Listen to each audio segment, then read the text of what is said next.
This will be a viewer level stream, but while we are waiting for the first submissions, let's take a look at how we were doing at this week's Ninja speedrun. As you can see, this just came up last night. Only 41k players posted their time so far. We've worked on it a little bit to find a personal route. And, oh, Ben Bradley. Thank you. You are here right away, so we'll actually get to you right now. Grizio, rather. Thank you for the submission. Actually, since the submissions are coming in right now, I will not take a look at this after all. We did already try it out. Now we'll get straight to the queue.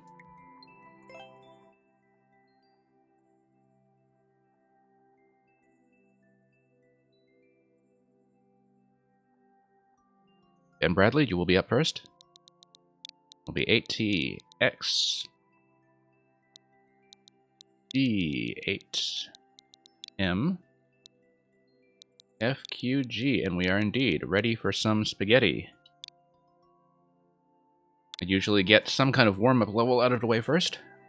Make sure that fingers are working, but I see that whoever designed the cover art gave up.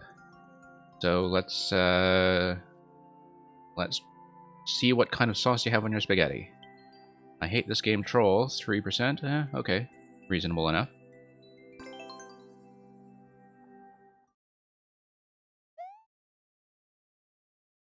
Unoriginality to level. Okay. That looks familiar enough.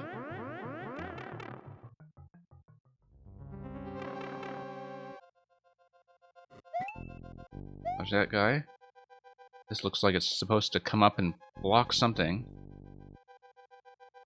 Not that that affects us right now, but there is the pipe that goes back at the beginning, so who knows? Oh. Okay, that's gonna pop up and down. And get you through, okay.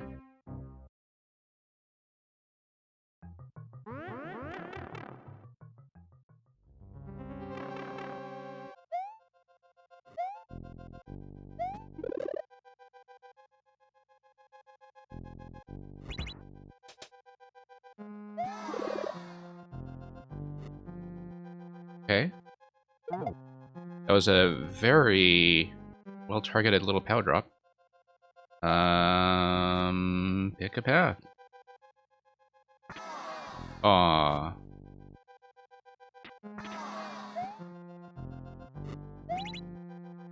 Alright, what happens here? Okay. Ding dong. And that point is down. Now we'll have to see what's here eventually. Oh, okay. Interesting. Actually, as soon as I saw the wings on a muncher, I should have stood back and just let that thing blow up, but that's what happens.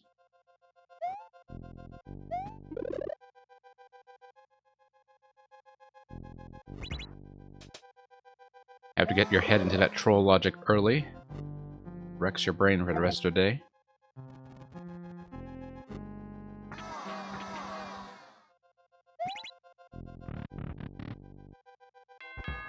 Okay, ding dong.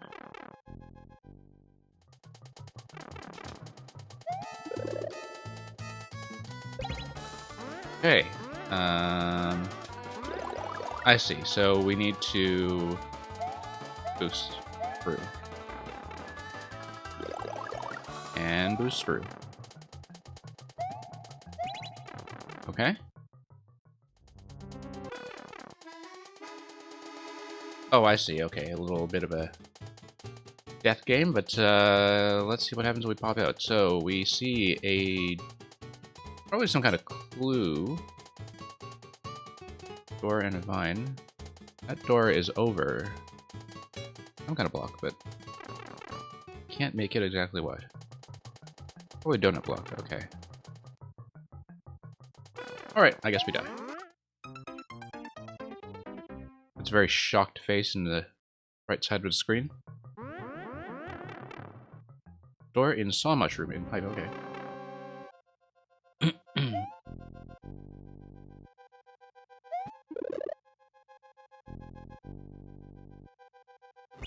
I mean, sometimes these just play out like a bit of a memory game. This is actually pretty gentle so far, I think. I mean, yeah, you troll the player, but it doesn't seem particularly harsh. Okay, so...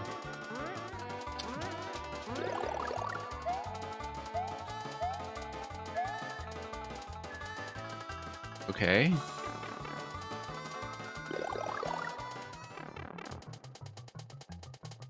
Door in saw mushroom in pipe. Dr. Jinxie, welcome back. Thank you for Goomba and Mario Crazy Cooperation.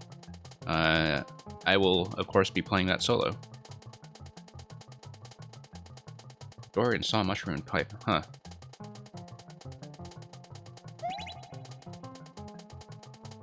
Now, unless you mean... Oh, okay.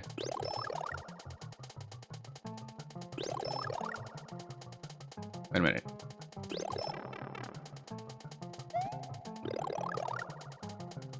Door in a saw... do we check the one on the left? Oh, no, there's a donut block there. Okay, okay. I messed that up. But, there is a donut block in the middle, and that seems to be a place to stand. I keep forgetting how Door and Vine priority work in Maker 2, because I just know they changed that from Maker 1. And it seems like a fairly important thing to remember when it comes to troll levels.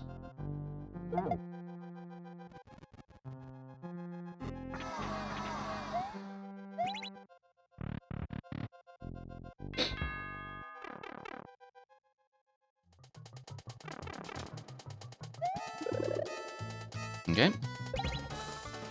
Let's wait for the shroom. Patient people do. Here's a shroom. Get that.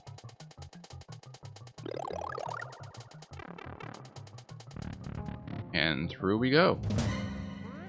Shocking. Okay, CP 0.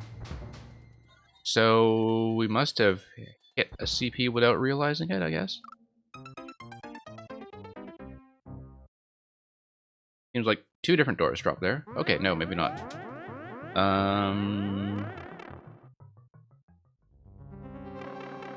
CP 0, huh.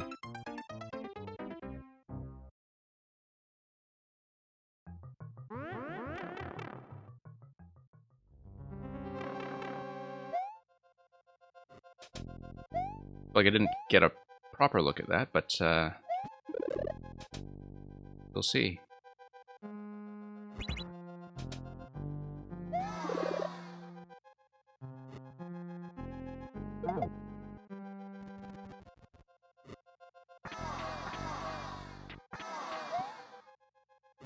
Okay.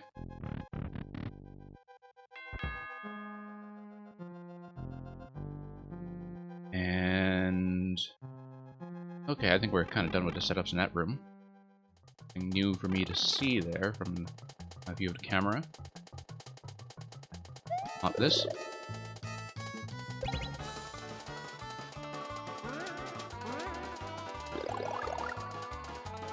What is that arrow doing there? Unless it's just trying to bait you into being sniped by the muncher. Okay, so we come to Sar. We know that going through the door will drop us. Let's see what this is all about. Now, we also know that we don't actually need the on-off state to be set to off once we have the mushroom, right? So why don't we block that again and see if anything changes. That's the only thing I can think of to do differently here, unless there's kind of invisibility going on. Oh no, there we go. Pipe. I see, and then it forces the on-off state anyway, okay.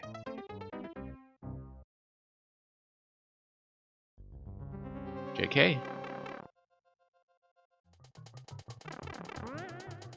I should have known how to recognize the skewer tricks by now. Okay, so let's take a look at that. It looks like there will be a proximity switch there, and so the Thwomp will probably, I don't know, move things with a conveyor or something as soon as you jump. Like you jump, the Thwomp hits something, that probably slides the Muncher over. But, darn. Okay, got a little checkpoint game here.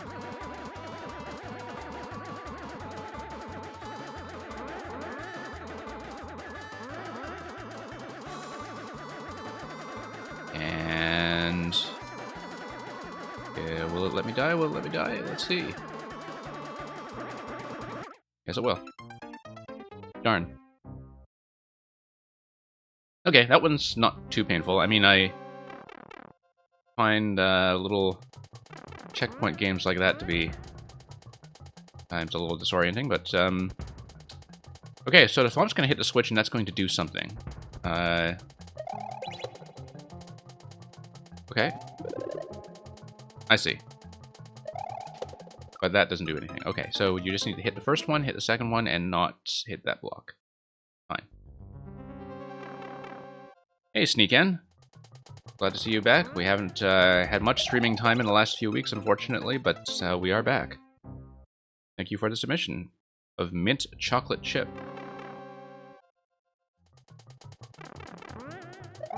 No doubt a follow-up to Super Mario World's Cookie Mountain.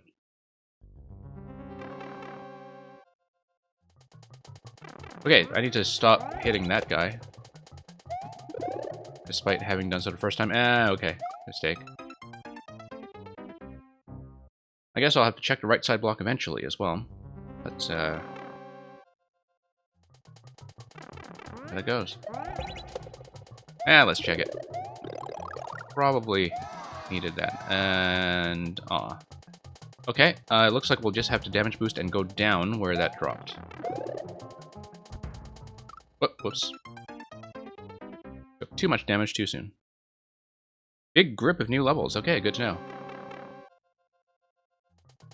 Redux, welcome back. Oh, whoops. Distracted by chat. Alright, let's play the death game again.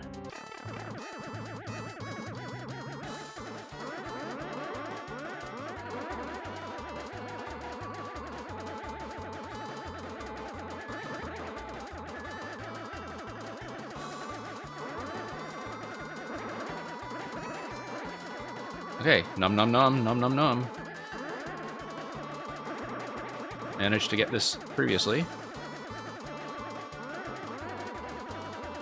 At this stage, might even be easier to just redo the level, but there we go.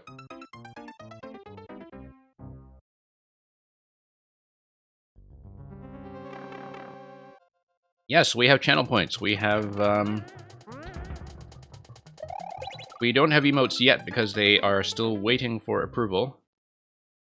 And they're not terribly artistic, but hopefully there'll be something enjoyable. But yes, we do have channel points. The current pricing on the rewards is a little bit experimental. But we will hopefully expand that program and price things accordingly as we go. I will need that, so... see why it's awing me. Okay. Fire flower and bomb. So that will... okay, I see. So that fire flower looks like it requires you to come in small, because you come in small, then that becomes a mushroom, and the mushroom hits this switch here and probably just drops fire onto that column. That's what I'm guessing. So let's try getting... no, but you didn't come in here with a mushroom in the first place. You just needed to spawn that as a mushroom somehow. Yeah, and just skip the flower, in fact. Skip the flower, spawn that as a mushroom, let it presumably drop a column of fire.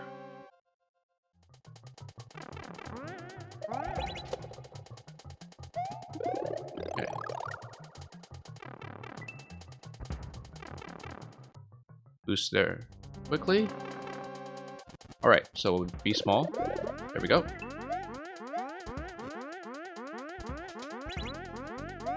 You'll learn to read this sort of level eventually with practice.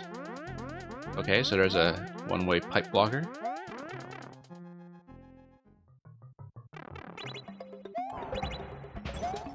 I see, okay. Let's take a moment to read this. So, you will land on the P-switch right away, and the icicle will kind of guarantee to hit no matter what. Oh, and then a platform comes down. Okay. Interesting. So you just need to not fall down while all that stuff happens. Or you can just run over. Okay. Alright. And let's see what reason there was to not do that. Darn, okay. I see. I see, that's the other entrance to the darn room. The darn room.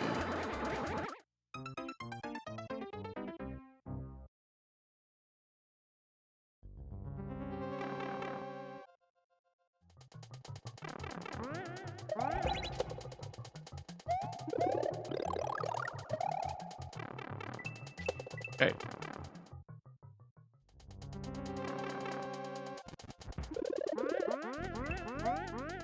Okay, so far, I think. Alright, so let's try to read this P-switch area properly. Just not fall down into that trap, baby, and okay, I see. So, this looks like an exit door unless something drops there that allows us to do anything. However, the platform drops down and it should let you re-enter the pipe. That seems to be the only way to go.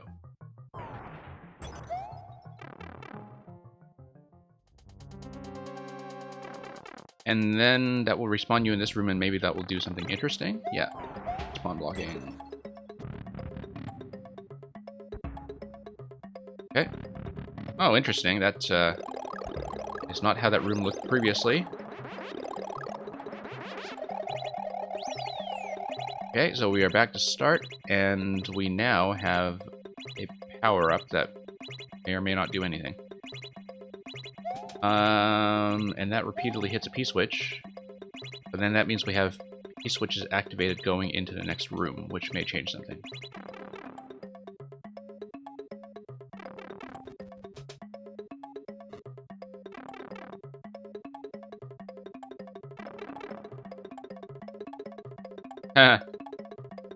Okay. Yeah, okay, we need to take some kind of hit. Not enough room to dash there.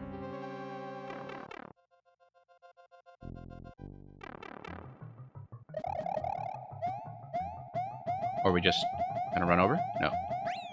Yeah. Yay!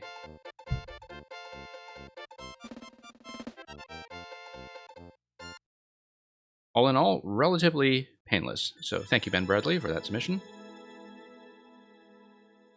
And for a troll level, actually pretty fair and well signaled all around. Even the darn room was not too bad. So.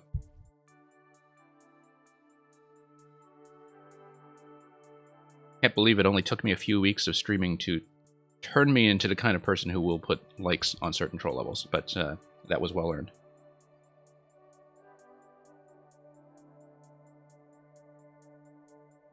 Okay, Freezy So is still here, so we'll take a look at that next.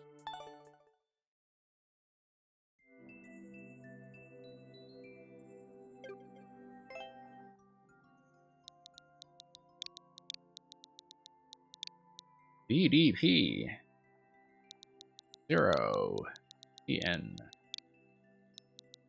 S2 G.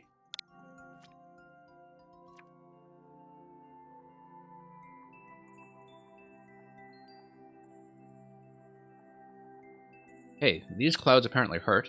Not that many players on this so far, though, so really have no idea what the difficulty indicator is telling me.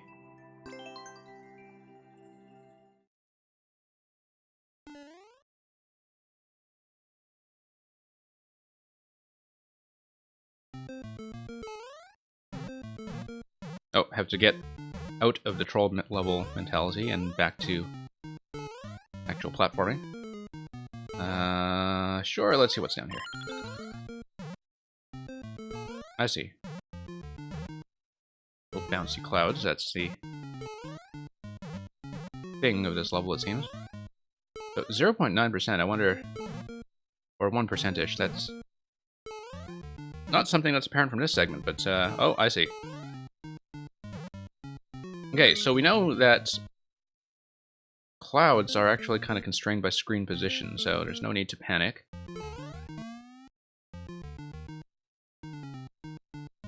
As long as we don't do too much rapid scrolling, we can keep that under control. Very easy to panic a bit when it comes to the cloud mechanic. Just because moving the screen position seems to swing them over so quickly. But I think we can do this.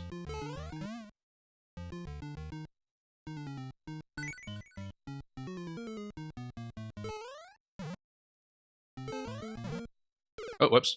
Not like that, we can't.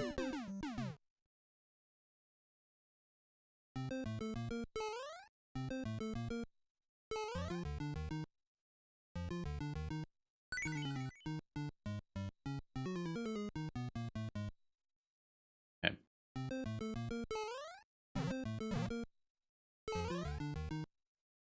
Not do the bouncing at all, in fact. Okay, pretty straightforward so far. Key down there, that's C. Why is it pointing me up there? That might be the passage to the door. Okay, yes it is.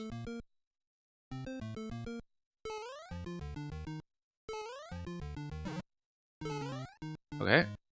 Oh. That could have been dangerous. Whoa, that could have been dangerous as well.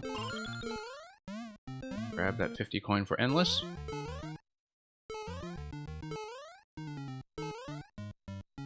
And let's get on with it. Whoa. There we go.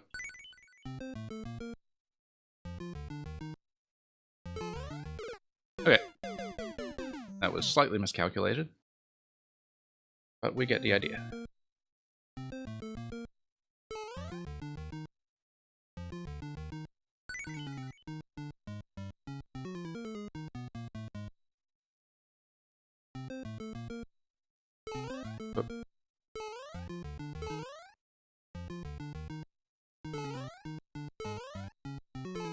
And let's hop back over.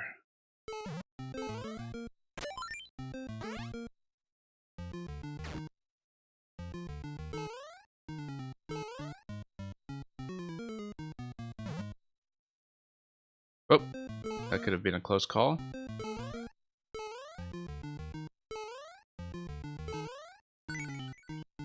Okay, let's time this out a little more accurately this time.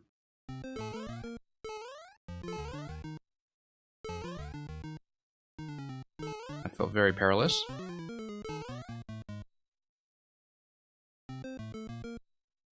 Pause and take stock of our surroundings.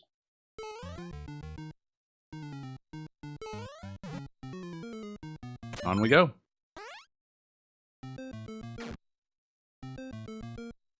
Okay, we're oh, that's pretty close to the end already. I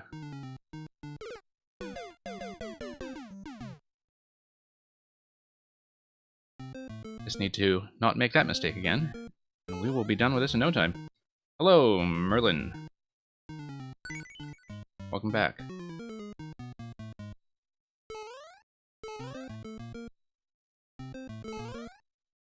Yeah, it's a good thing I actually spent some time playing with clouds in the editor, and I'm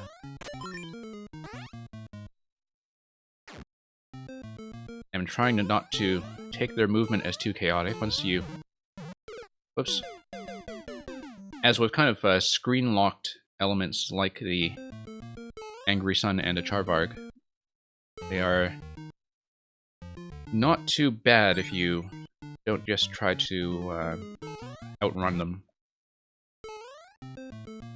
Because outrunning them is probably an unwise approach, unless you really know what you're doing.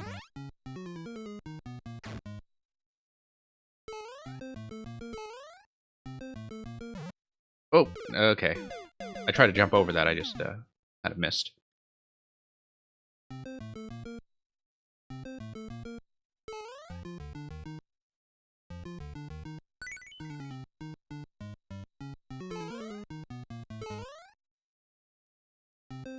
Actually, pretty neat concept for the level, though.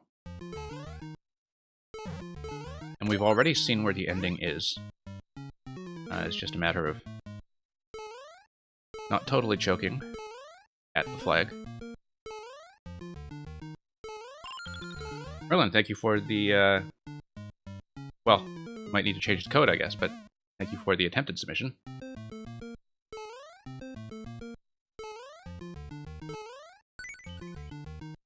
Yeah, wrong code, that happens.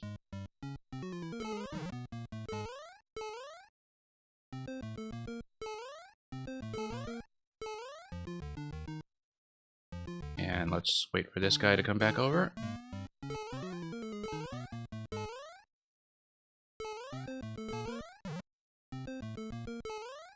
Oh.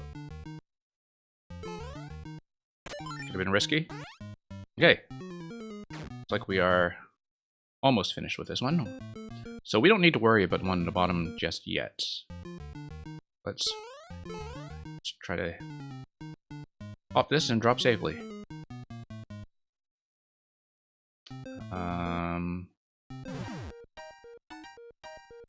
Here we go. GG.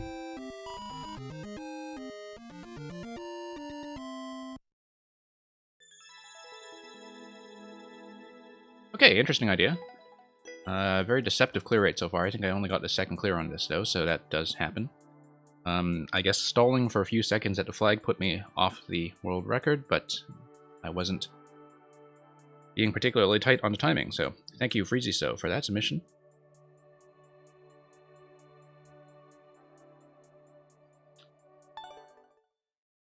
Dr. Jinxie will be next.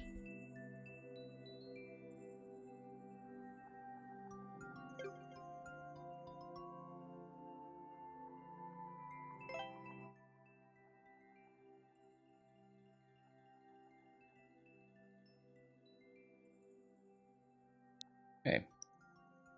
QN. Those are my initials. QN6. Whoops.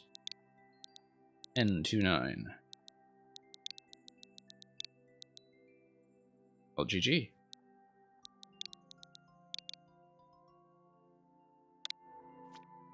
Yeah, new levels are quite welcome. Ah, very new from today, I guess. Goomba and Mario, crazy cooperation. Once more, you must work with Goomba friends so both of you can reach flag. Okay. High clear rate. But it looks like it'll be a bit of a story level, so let's pay attention to what the Goomba is doing and puzzle out the narrative.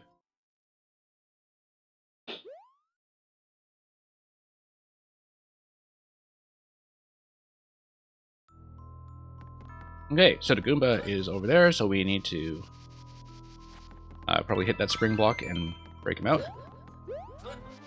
With kind of like a bomb, yeah, that will be it. Walk him over, and he will drop something when he hits the block. Okay. Let's make sure we're actually going in the same direction before I hit the P-switch.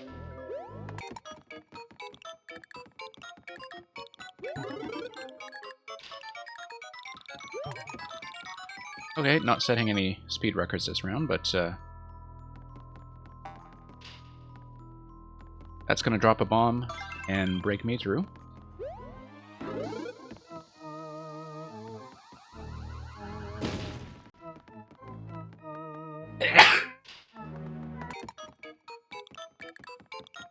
Okay, luckily none of the icicles are about to kill my friend.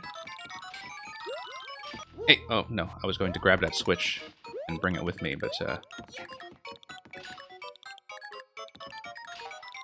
okay, so that didn't break anything.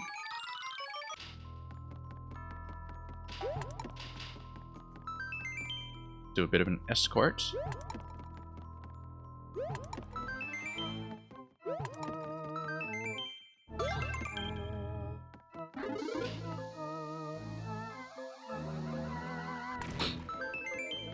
Yeah, I can see that's being an issue if the player isn't paying attention and locks themselves out by going left at the end there. But I guess if they are doing that to themselves, then that happens. Because, you know, the bomb is something that's going to only activate once. But yeah, I've seen a lot of concepts like this before. But it's nice to have one that's kind of relaxed and shows it off for players who are on an easier difficulty. So, thank you. And thank you, Merlin. I'm glad you find the stream relaxing. Yeah, no worries, Redox, if you need to take off for a bit. Hopefully you are back in time for yours. And thank you, Dr. Jinxie, for that submission. Sneak in, your turn.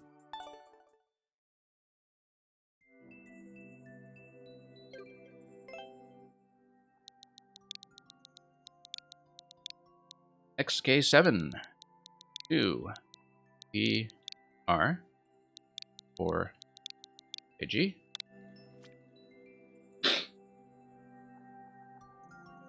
I never get tired of mint chocolate chip. 1 checkpoint. Okay. I see from the preview image that... Well, I suppose with a couple of cloud blocks it would look kind of like an Oreo cookie, but instead it looks like a frosted Muncher cookie. But we'll see.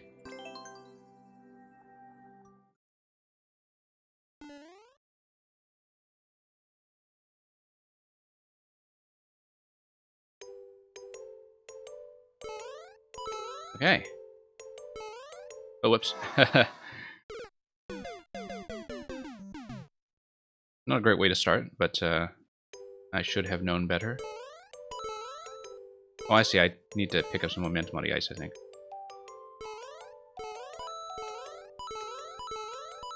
Oh. Slipped on the jump button there. Okay, no. Pick up a bit more speed, slide into that. Oh yeah, it feels reasonable. It's, I'm just slipping up quite a bit. But everything looks very doable. Like, I don't feel like it's too tight or anything. I feel like if you haven't played ice levels in a while, then, you know, estimating the acceleration you need on the ice can be, something that requires a bit of warm-up, I guess, but, like, I don't know if I'll get enough distance on this one here. There we go. Oh, that's a neat little effect. The icicles. Yeah, and this part, thankfully, doesn't rely too much on the acceleration. But I'm glad you showed right from the very first jump that the acceleration is something that could matter. Okay, you know what? Let's reset this and try to grab that coin again. Whoops.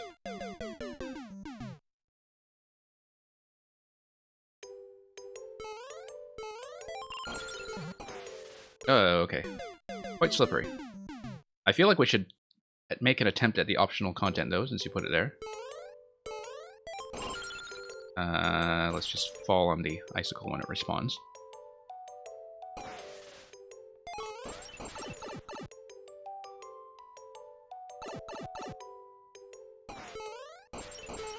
Oh, whoops. Wasn't paying attention there. Too busy watching the dotted line blocks and the arrow to the left to see where I was going.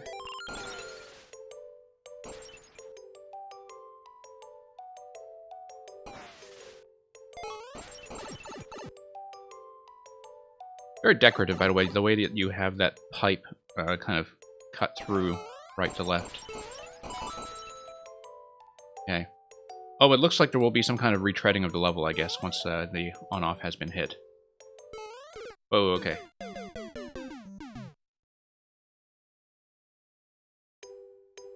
Again, takes a little bit of practice and warm-up to get reaccustomed to the momentum from slipping on the ice.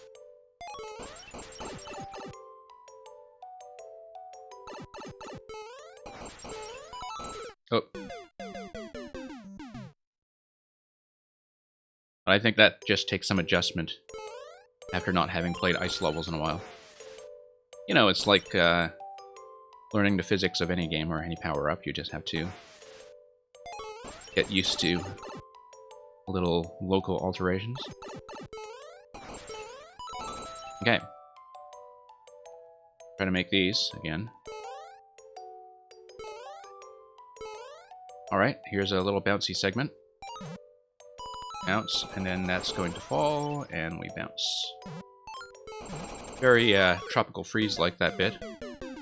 If you've played Tropical Freeze, I'm sure you know which segment I'm talking about. I think it's in World 6 where everything is frozen and kind of bounce back and forth on the flowers across the ice.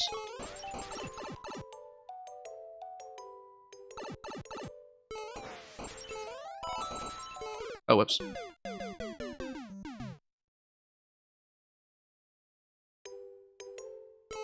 Yeah, I should revisit DKC 2, because I remember very little of it. I know it's on Wii U Virtual Console, but I don't have my Wii U on me, I think. And I think it was pulled from Wii Virtual Console for whatever reason. Like, there was... keep slipping there. Some reason that the classic DKC trilogy, like, expired on the old Wii shop back in the day. But anyway, for whatever reason...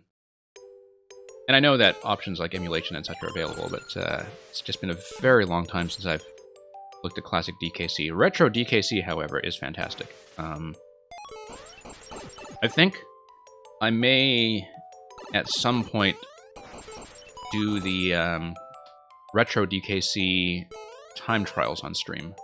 I haven't actually done time trial content yet, despite clearing the game to 100%. And indeed 200% if you include the hard mode multiple times.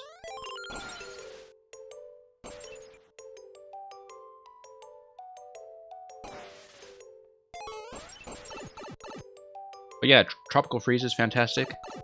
For classic DKC, I recently played Yooka-Laylee and the Impossible Lair, and I know that a lot of people who like the momentum physics of classic DKC also absolutely adore that game.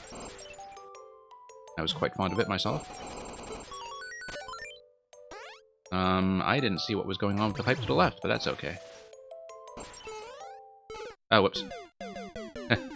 Messed up the adjustment there once I hit the ground.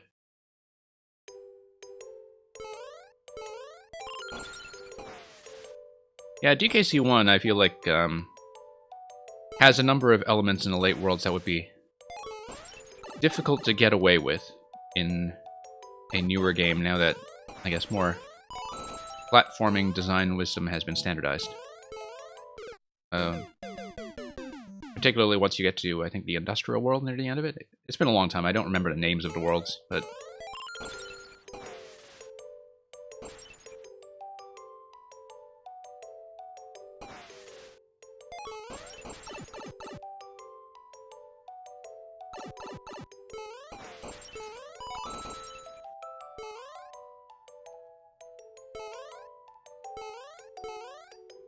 Okay. Yeah, you really do have to control your jump height in that segment.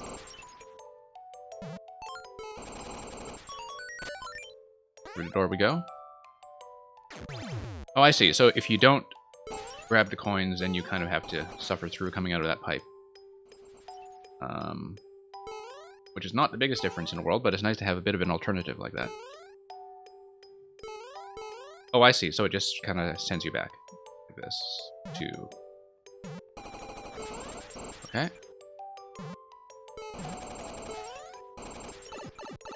I see, because of the on-off. No. Alright, no, I'm misreading this. I went through the door. I unlocked the door. Okay. I kind of lost track of where I was in the level, but that seems to drop. And now we are paying attention. Yeah. Yay! Heart. Let's not hit our heads on this thing. And barely missed a 1-up. Thank you, Sneak In, for that level. Yeah, just the appropriate level of tightness, I think. I mean, you really kind of have to pull back on a lot of those jumps as you navigate the spikes and the icicles, but it doesn't feel like there are too many hazards. There is enough room for a bit of player movement, so...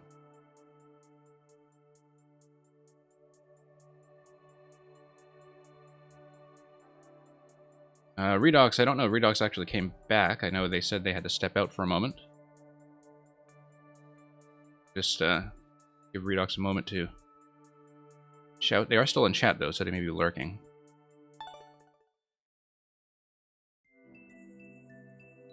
And we have a pretty short queue right now, so...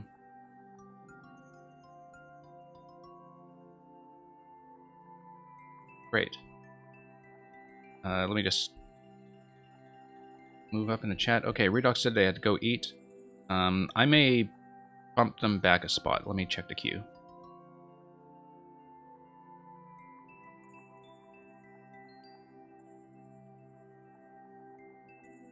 Merlin is still here and is next. Redox is in chat, but they did tell me they had to step out, so I will do Merlin's first. Hey, hey, hey, how's your day? Frosty Losty, mine is also A-okay. And thank you for your creator code. I'll have to remember, Frosty, not to mark your code as totally cleared in case it blocks your code from resubmission, but I look forward to picking some level of yours. We will hold Redox back one spot. I know they intend to come back, but we will look at Merlin first.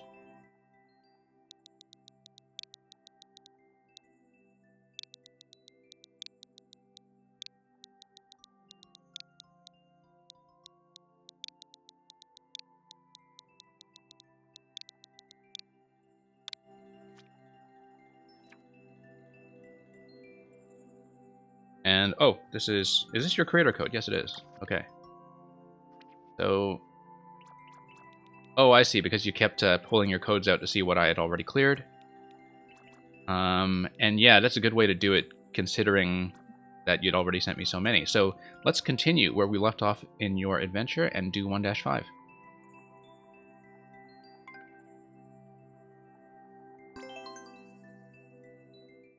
Pick a level I haven't played? Well, of course. 1-5 smells fishy. Oh, yes, it does.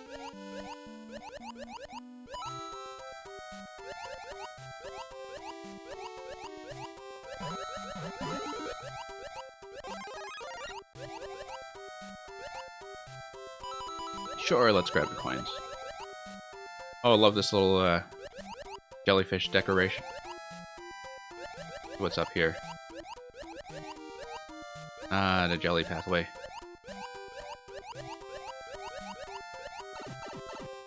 The part that Finding Nemo warned me about.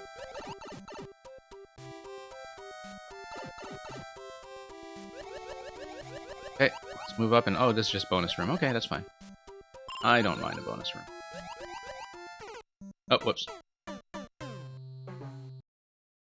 I mean, I know that in a viewer level context with infinite lives, that 1-ups and bonus coins can feel like they lack utility, but if the designer put them in, I usually like to give them a look at least once. So yeah, we have more or less done the jellyfish passage though, so let's move on this way. And let's grab that too, sure. Why not? Dodge the squid. Looper, as it were.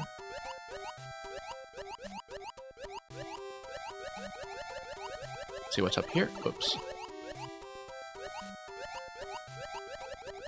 A nice, explorable layout.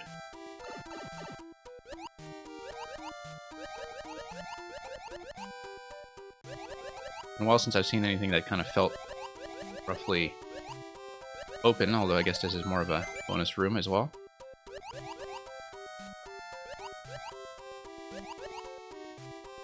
And let's drop out the right side. No, don't worry about the bonus room difficulty. They are great. Like, they feel just fine. The spacing in this level in general is actually very gentle. Okay, more jelly signage. We do not have a POW block for that. Perhaps we can get one. We don't have a POW block for that either. And I see pipes spitting POWs. Okay, so top or bottom? Let's decide. A little easier to swim. So that has a bunch of question blocks. This has... let's do top. Always go back if this is another bonus section, as I think it might be. Oh, no, it looks like a P-switch section, unless there's a shell that comes out. Although, being very standard Nintendo-style Mario, I don't imagine there will be a shell. Rather, just maybe a P-switch, maybe a bonus.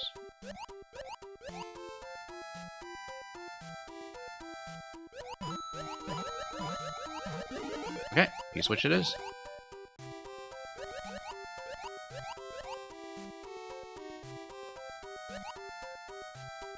Maybe let's move this out of the way. Whoops.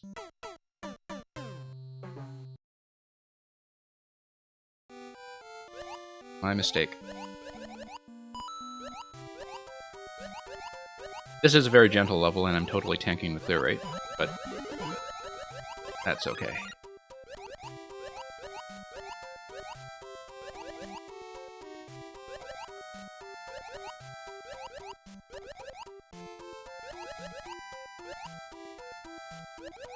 Okay, let's move on.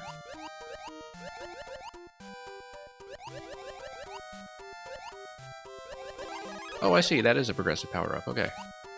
Wonderful. We can fry some fish. Think about the physics later.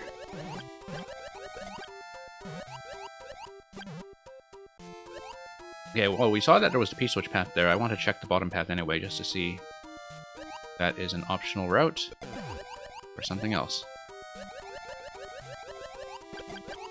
Yep, that is optional. And made much easier by our ability to fry some fish.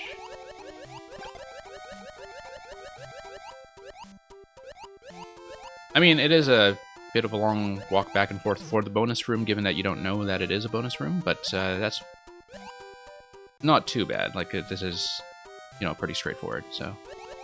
It's more that, like, when you come down here on camera, you can't really tell which one is the bonus and which is the way forward. And that's okay, it's just that it's a long run back to the POW block.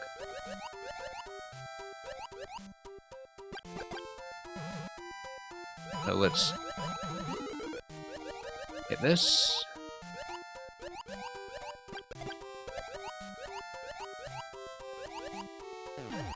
Okay. Here we go. Maybe slightly harder when you're big. Oh, there was a passage to the left, too. I don't know where that would have taken me. So, oh, maybe it would take me to the bottom, and then you would hit the block here, and then that would give you a bomb? No. The bomb just kind of goes by itself, but then the semi-solid prevents you from going down anyway, so... I see. Little star passage there. Nice, not bad. I like that idea as a little reward for taking a slightly trickier route.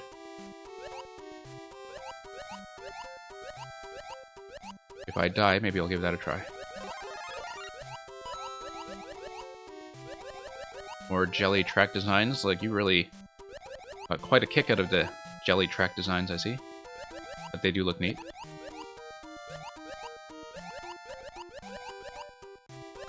Oops.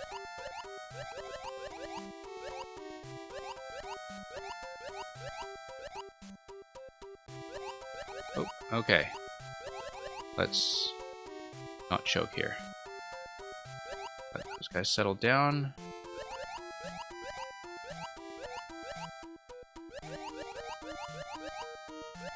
And, okay, so there's a little passage here where the Muncher goes up. Back down. And... yeah, the power-up placement, rather, on the tracks is kind of a neat idea. I assume that one might be progressive as well. But yeah, in a water level, you know, given that you have to chase the power-ups anyway, if they... well, if it's a mushroom, and if it pops out. Might as well have a little bit of a moving target like that. Okay, so there's a pipe coming out from the left, so it looks like we missed a secret passage.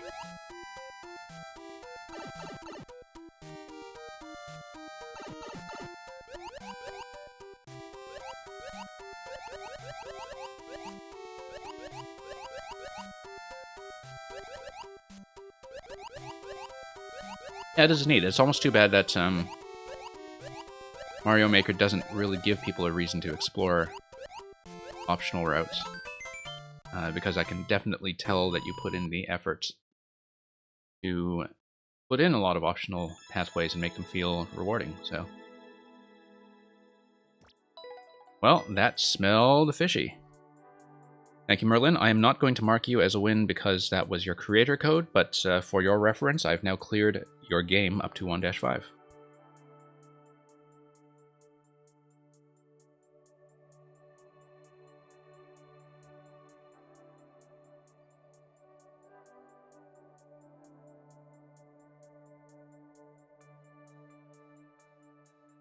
Yeah, thank you, Merlin. I think Redox may still be on lunch break because we've just been blasting through these so quickly. Sneak In apparently had something difficult side, so we will just hold Redox for now. He's a regular, so I trust him to come back. But we'll just proceed with the queue in the time being.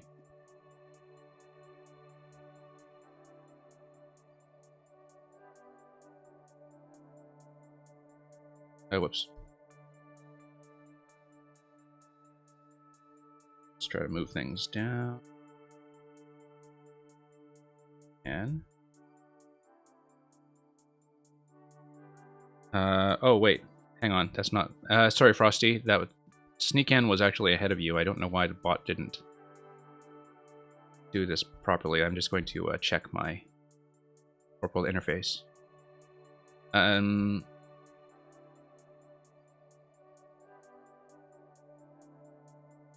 Let me just try to rearrange things properly.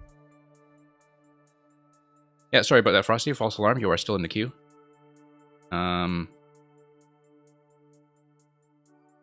But you will be soon. I just need to fix a few things here and there. Okay, Sneak In first.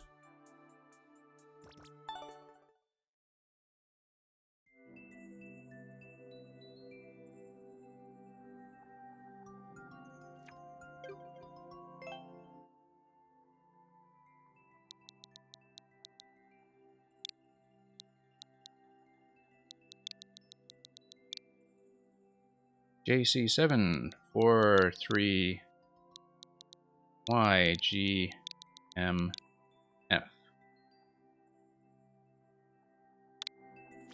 Watching an ad, okay. Hope you don't mean on my channel, because I don't have ads enabled here yet, I don't think. I mean, I did make affiliates, so I can run ads at some point, but I haven't determined whether I want to do that right now with a small viewer base. I mean, it's not going to be much revenue, and I might as well not bother you. Sneak In's Maniacal Mortuary. Escape the funerary fugue by crematory combustion. Hard platforming, 1 CP. I appreciate the alliteration. Avidly.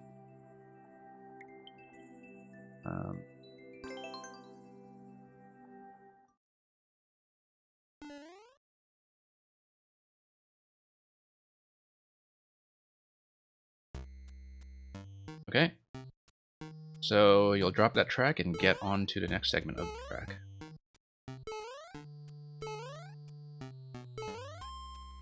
Oops. Merlin Ellis, thank you for 1-6. Yeah, I know this one guy who, he's not a viewer submitter, but he is somebody whose levels I play every now and then, and I think I've shown off 1 or 2 of his on stream, and he alliterates every level description, like every single one that he's done. Not the titles, but a description, like every single time. I started leaving him alliterative comments when I like his levels. He may or may not get a kick out of that. But yeah, always nice to have a little something to read when you're coming at this from a code and the main screen, instead of just running into it in Endless or something. Ah, whoops.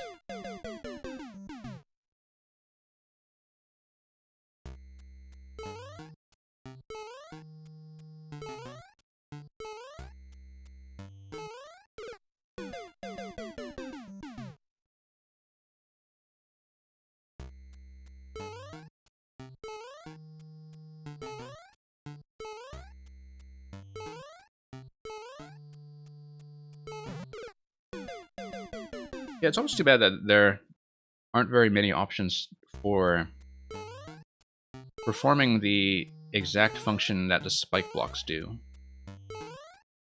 In that, you know, like, they have a little one-tile damage spot, but at the same time don't take up entity limit. And that, I mean, that's very functional, but it's always kind of bothered me a little bit about Mario Maker because, you know, thank you for follow. Partly because they're not something that is sort of originally part of Mario. Usually because they've been replaced by other things that are, I guess, more aesthetically local or appealing. And also because, like, you know, the hitboxes, the artwork, like, something about the spikes has always kind of felt very specific to Mario Maker. I'm not complaining about this level, of course. I mean, they're serving their purpose very precisely.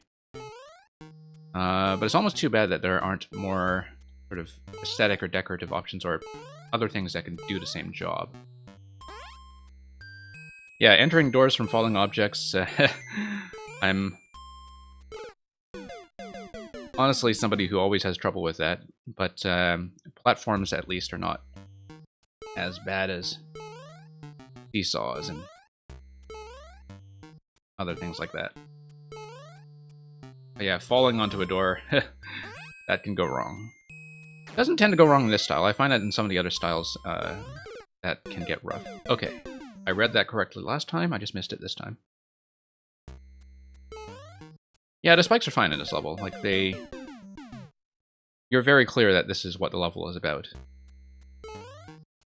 You know, in terms of just giving your feet enough clearance.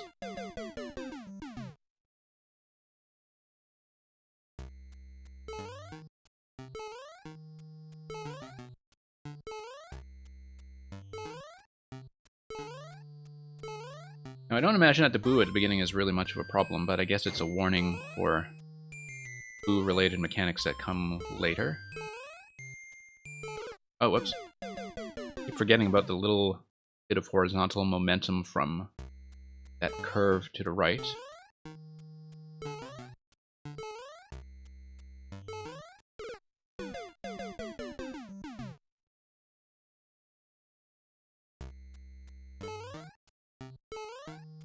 Yeah, I mean, you know, this level concept clearly needs spikes. There are a lot of levels that don't.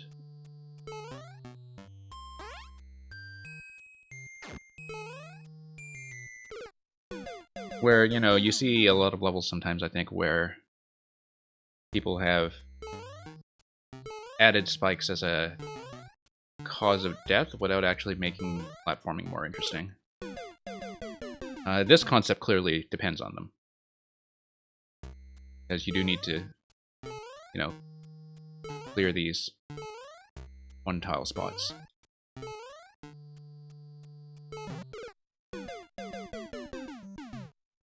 But yeah, in terms of difficulty, like, everything here is still totally approachable for a traditional player.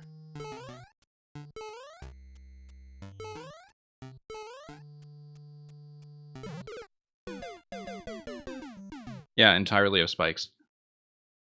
I think I know what you mean.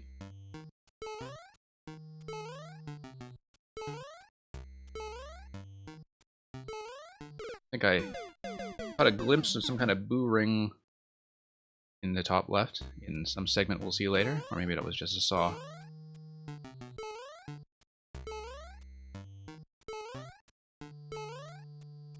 Okay, let's give myself enough clearance this time. Drop down. Whoops. Overcompensated for the curve that time.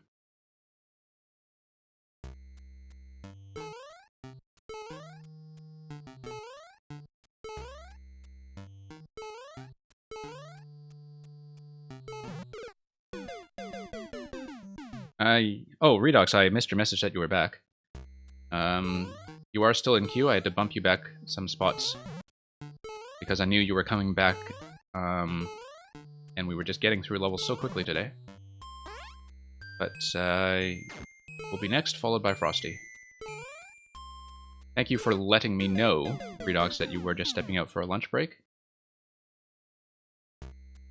So I could just kind of hold you back a spot at a time. Or a dinner break, I guess, if it's, I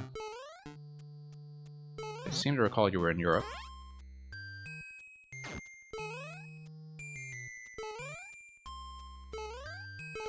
Oops.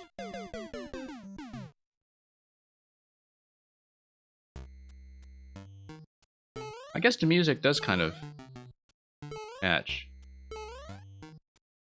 Hadn't really thought about that. And that's the sort of thing I normally would pay attention to ever since it was pointed out to me about how Mario music is structured in general, is that, like, a lot of Mario music was designed to kind of structure the player's kind of psychological pace platforming. Like, I noticed that back in Galaxy and the Comet Observatory, in fact, that like, I used to run around the observatory in Galaxy so much, and picked up on the fact that your steps, like when Mario just kind of runs around, actually do fit the beat.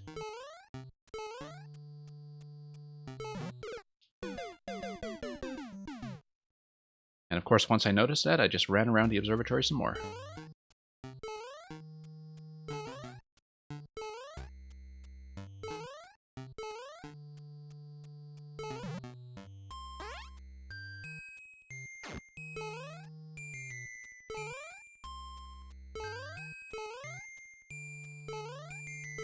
But yeah, this was always one of my favorite new tracks that was composed for Maker 1.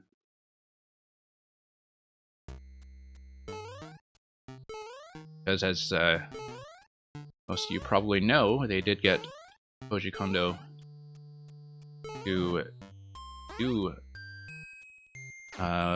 most, if not all, of the original theme compositions for the themes that did not originally exist. Okay, I just need to not miss the door next time around. I actually do, despite how much I generally don't do well with falling into doors, I actually kind of like the gentle difficulty escalation of having to land on that second door a little more precisely. I mean, I haven't been able to do it yet, but it's a nice little callback to the first segment.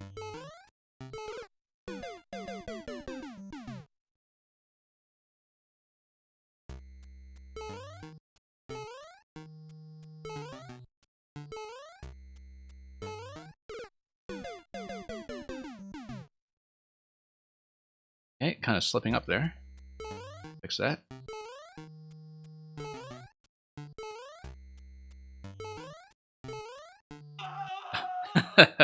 Didn't even notice that sound effect until now. That is the first time we've made that mistake.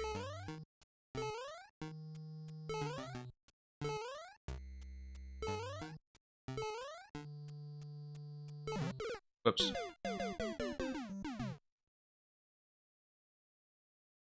Yeah, the sound effects, like, you place them subtly enough, I guess, that they're not overbearing. I kind of like that when, you know, they are there and you get a kick out of it when you notice them, but that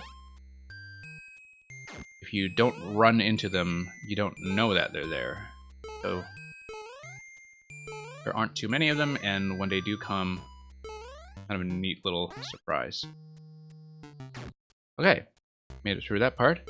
So let's hit some POWs.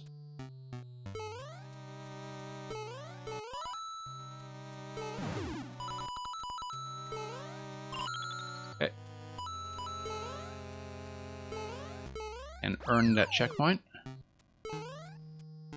Okay, I see. So we'll need to launch this, and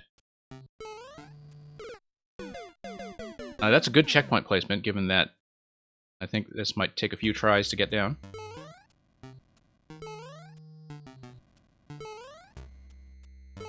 Oh, I see. So you kind of have to gain momentum by dashing against it. Oh, whoops. Nope, so much for that.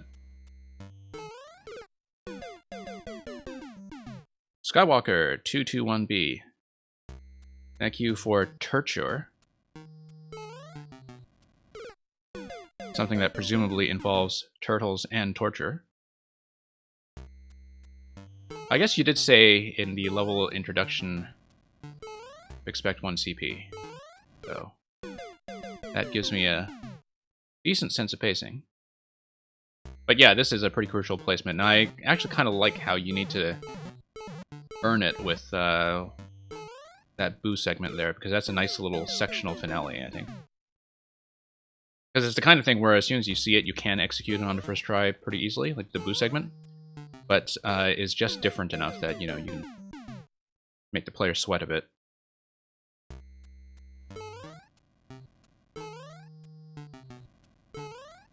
Okay, let's try to get this down properly. I didn't quite time that out.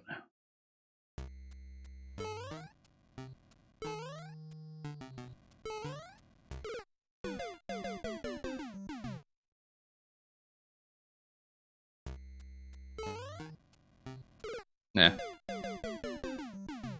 Keep getting coasted into that spike. Okay.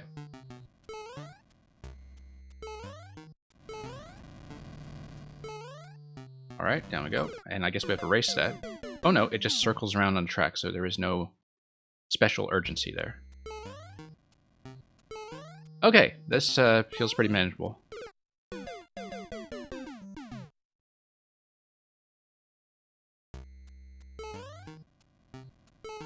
Pretty manageable, just need to fix 1 or 2 mistakes.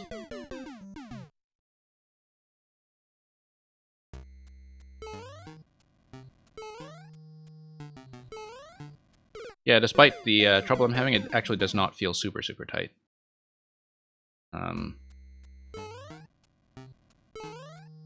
I guess the spikes in the bottom corner, like the ones that I'm landing on right now, those definitely kind of put a little bit of pressure on me, but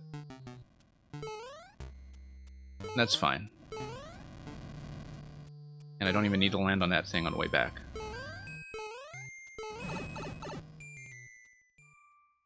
I was making it harder for myself than I needed to. Okay. So this is kind of a bossy segment where you need to hit POWs to kill the munchers, and so I need to get onto the bottom POW tracks and hit the upper ones, I guess.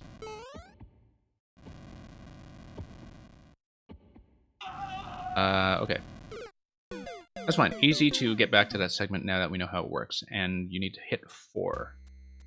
So I guess I need to sit on the ones that are at the bottom and hit all the ones that are at the top. Maybe. We'll devise a strategy for that when we get there.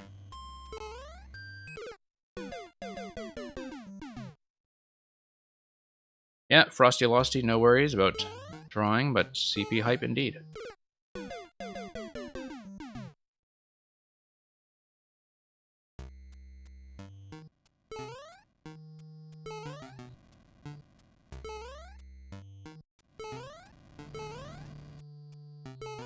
Okay, I actually did not need to land on that, as I said before.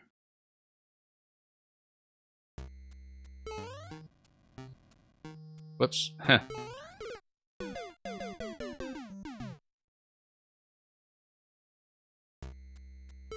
Yeah, and I guess a lot of it is that the with the first two jumps here, is that the platform pops out of the top corner just barely in time. And I guess the bottom spikes that I'm landing on here kind of enforce that they kind of force you to leave the platform, you know, one block earlier than would be really comfortable. And that tightens up the timing window quite a bit. I don't have a problem with it. I assume that you tested it with and without the spikes just to see how it would feel.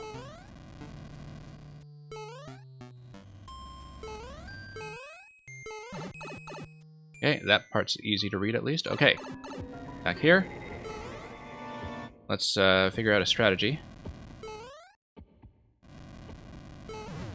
Yeah, maybe it's better to do it one section at a time. I think that's easier, in fact. Oh, and there is a safe zone when the burners are off. And I was not paying attention to the fact that I could use that. But I probably don't want to depend on the burner timing too much when there is quite a lot else going on.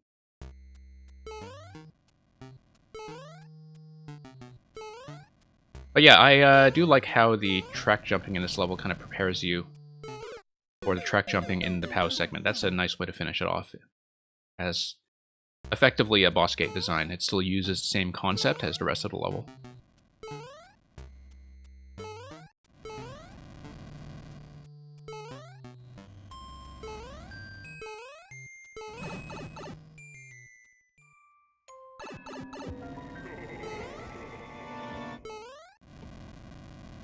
Yeah, Muncher hitboxes, definitely not something to mess around with.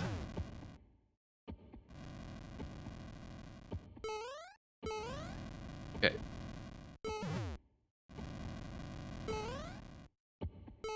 Oh, no, no, no. I realized what was going to happen there as soon as I landed. And it happened.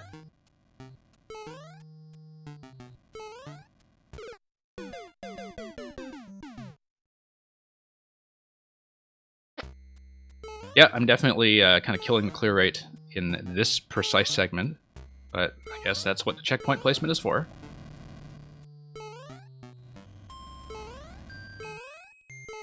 Oh. First time I missed that one. Oh. Okay. That was maybe a little bit impatient. Little call back to the Boo Pow Yonk for checkpoint. Yeah, that's true.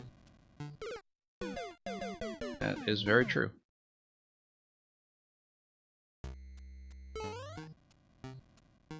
Go again.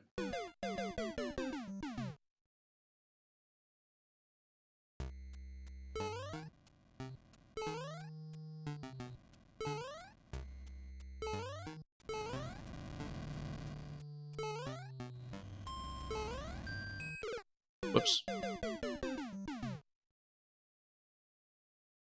Yeah, I guess with track elements that just kind of go one way and disappear, like I don't know if there's a good way to set them up without essentially having what some people call it the SD lock, where I don't have to say, whoops, I failed that, I have to kill myself. I don't know if there's an elegant way to avoid that. It might just be an inherent part of that setup. But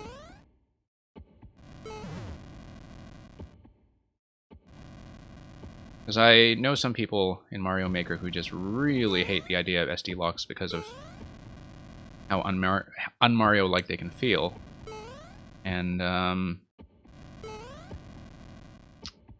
not as strict about them, because it's in a segment like that, it's usually clear what you have to do when you know that the tracks are just going to go and not come back. But I wonder if there's a more elegant way to do it. Ran out of doors for a reset door. Yeah, that's true. That's fine.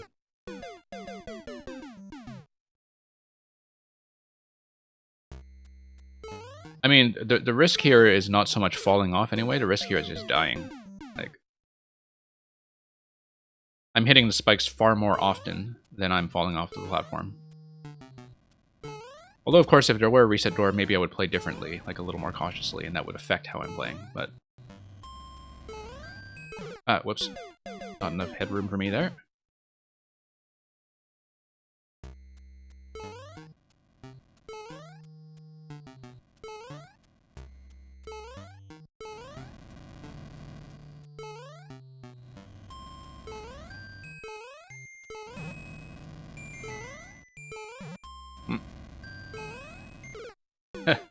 Don't know why I'm bungling that all of a sudden. It's going pretty cleanly before.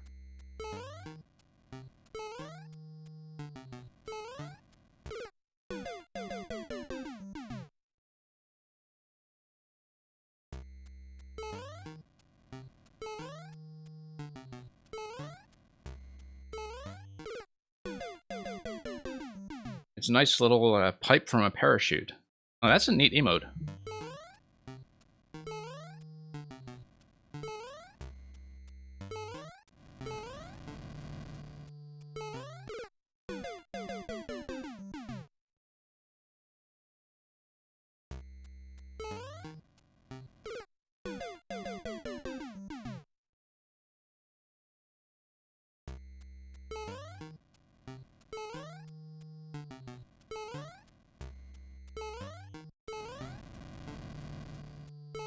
Whoops.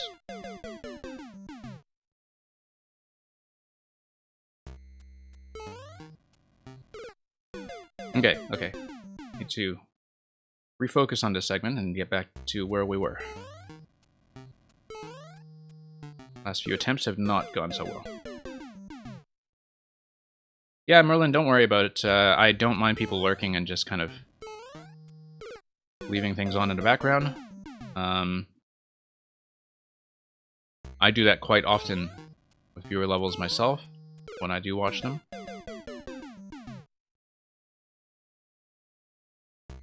So yeah, lurking is very welcome. Just signal your presence when you are called.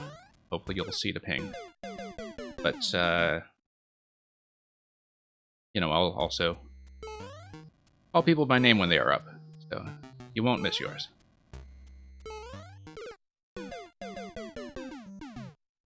If you miss anything in particular you do want to see, oh boy, controller battery, I should have thought about that. Hopefully it doesn't run out on me during the stream, because I may have to switch to Joy-Cons later, which I have done before. But extra incentive to get through this segment cleanly. Okay, feels like I'm actually kind of getting slightly worse at this. But let's try to fix this up. I don't know why I'm missing this all of a sudden. Get a bit of downward momentum.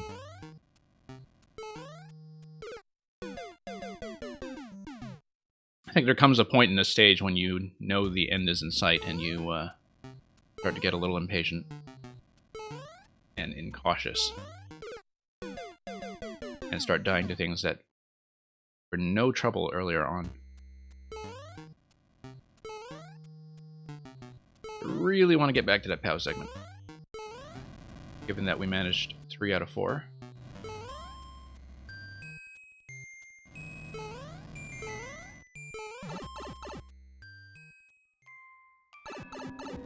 Okay, here we are again. Let's try to drop safely.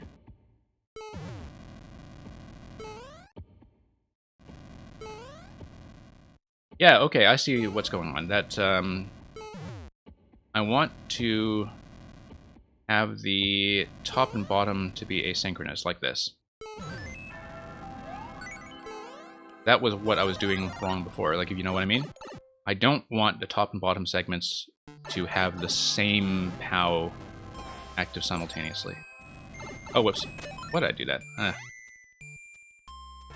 I saw that coming and everything. Okay, so that's a GG. They're disguising the flags. So we'll just pop them off. Not sure why it's giving me this key, but I am kind of curious.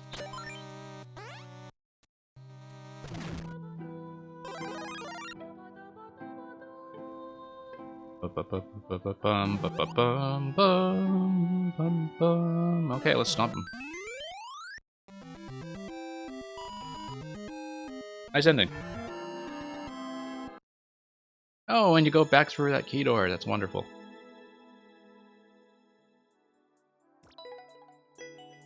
Okay, spent way too long on that segment after the checkpoint, but yeah, really well unified level overall.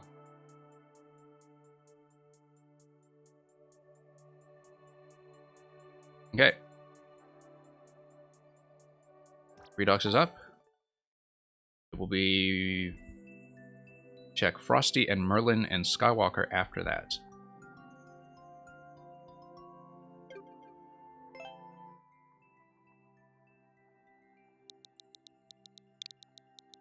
N1R. R. I actually didn't see the clear rate when I exited.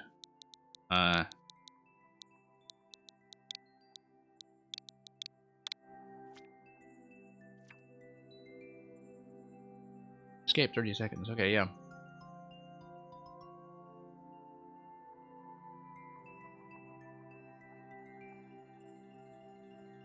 Escaping from a piranha plant infested maze. 3D world as usual. 2% is actually on the high side for these. Record is about a second and a bit under 30 seconds, so that tells me there's a little bit of wiggle room.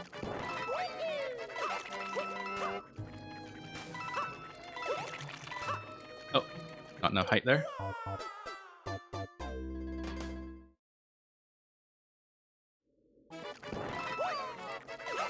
Glad you're enjoying it, Merlin. And a pleasure to play your levels as well. Whoops.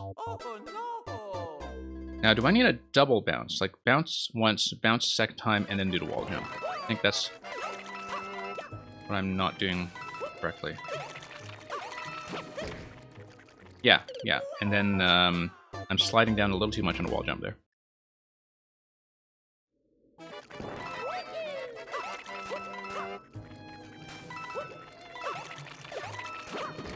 No.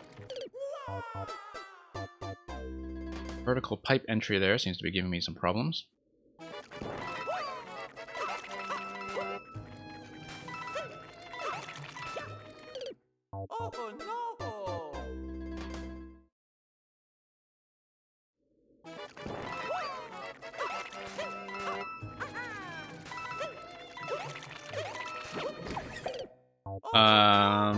Oh, did I just not do that fast enough? I guess that's a bit of timer enforcement on that creeper.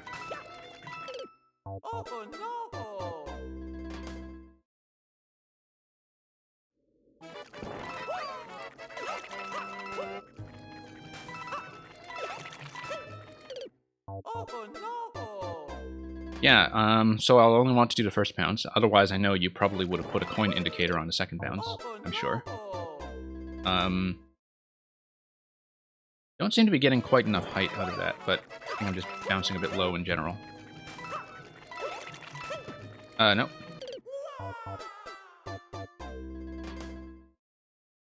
See, I've played enough of these levels to know that usually the problem is that my wall jumps are too low. I seem to have run into that many, many times.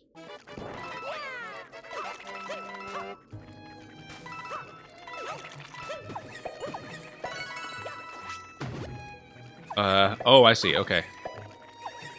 Okay, I'm not going to beat the timer, but I might as well see what's... Okay, down, wall jump over, okay. It looks like doing it like I've been doing will not beat the timer, but at least I'm seeing the level.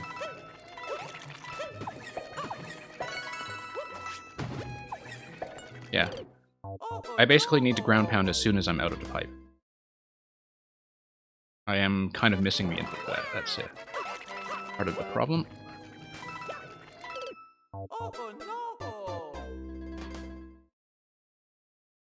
Maybe ground pound by the pipe entry. Well, we'll see.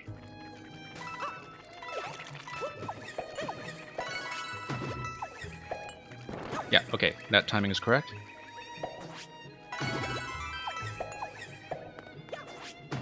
Yeah, losing a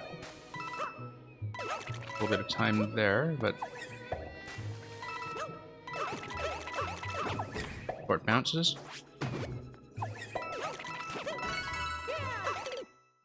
Yeah, I'm losing too much time on the ground pounds. Because I'm just missing them pretty often when I'm coming out of the pipe.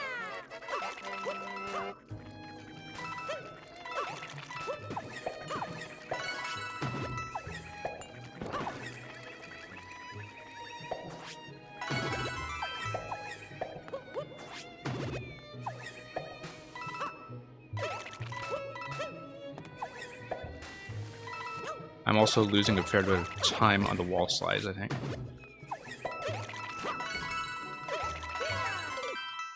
Yeah. Losing too much time on the slides. I need to kind of drop down and then do the wall jump.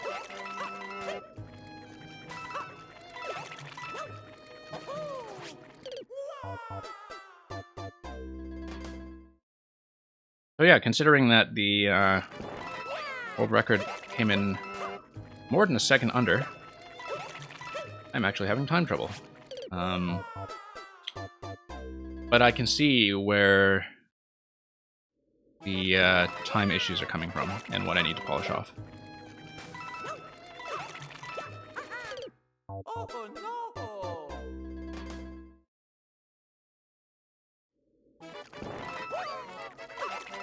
This is probably one of the very few Redux levels where I actually am dying to the timer.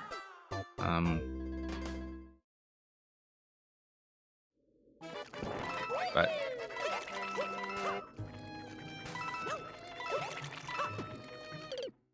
yeah, the things that I need to clean up are pretty clear. The ground pound timing coming out of the pipes and the descents into the wall jump.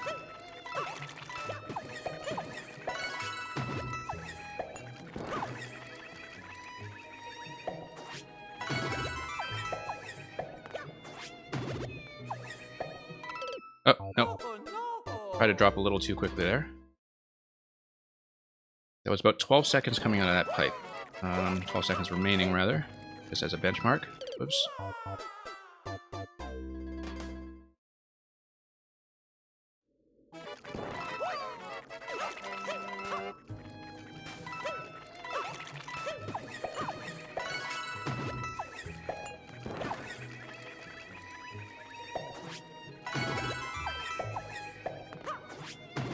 Yeah, I don't know if there's a smoother way to come out of that one. Oh. Okay, that was the right idea. I did not slide that time. But it also meant I fluffed the wall jump there. Pretty clear to me that I can't lose time on the wall slide, so...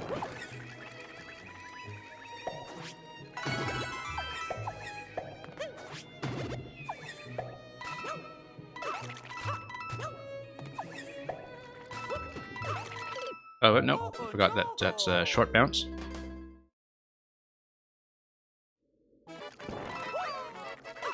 I mean, that is readable, I just, had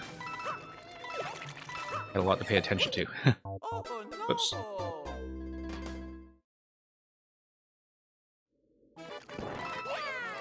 Yeah, I just don't have the timing down for the small ground pound yet.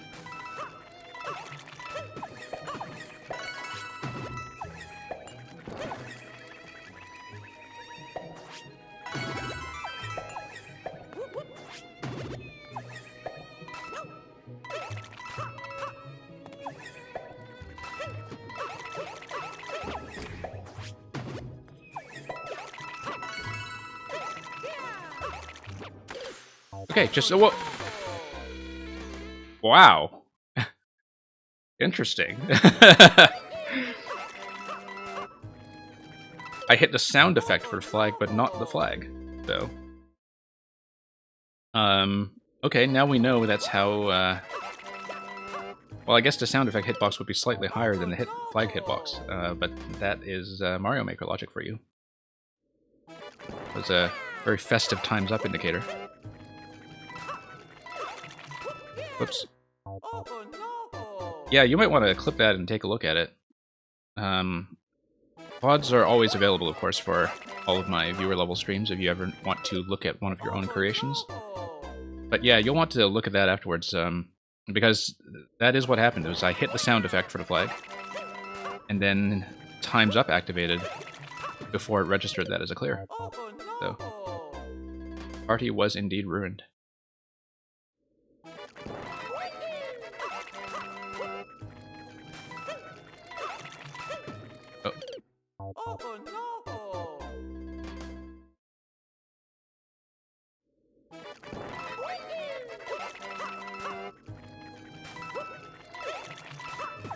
Guess I was basically off by a frame.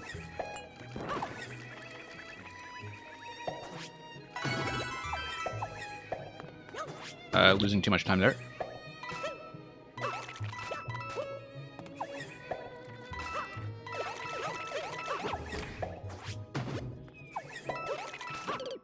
Whoops, getting a little too excited about that segment. 3 seconds left.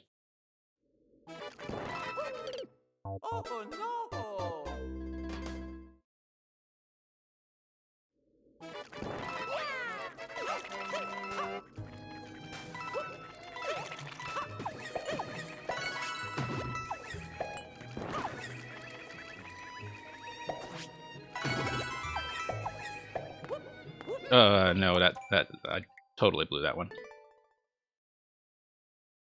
Yeah, the issue there is that when I attempt the ground pound on that spot and miss, it actually slows me down as I take a moment to adjust. I might just not attempt the ground pound there and not take that risk.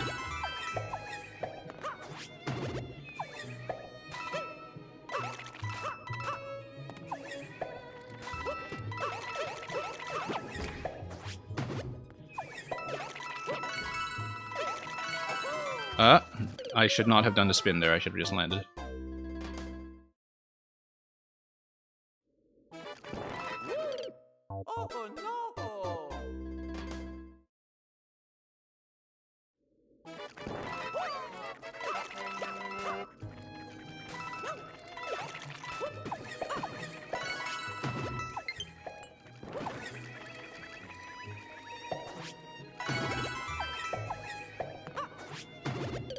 Whoops. Trying to jump the gun a little early there.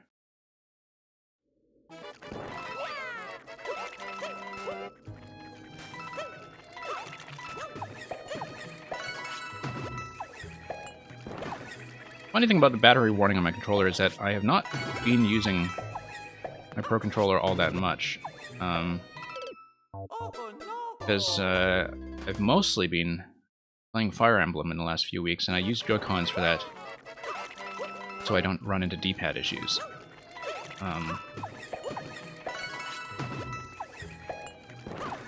But I think I've just not plugged this in a while. I feel like I lost a little bit of time there.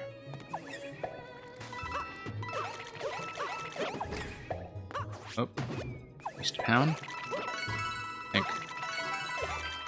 Okay. Let's see how many milliseconds we were under this time, because that looked tightish. Okay, okay. Lots of room for improvement, as you can see, by 1 whole second.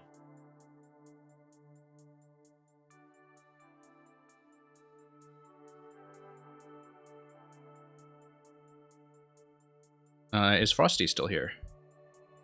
Or did Frosty have to leave?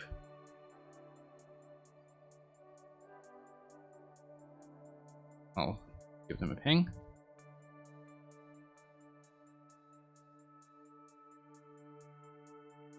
And, it's too bad if Frosty had to leave. They, shuffled around the queue a little bit.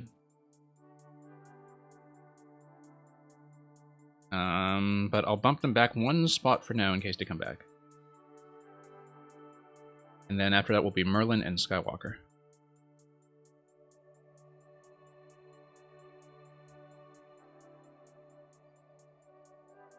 Unless there, of course, there is another Skywalker.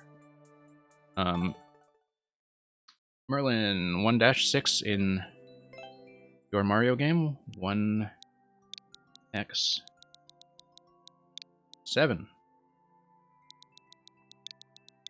25J. No, Frosty had this stream going on in the background earlier while they were working on some artwork or something of the sort, so we'll come back. 1-6, if you like exploring, you can find some coins, lives on your way, as usual.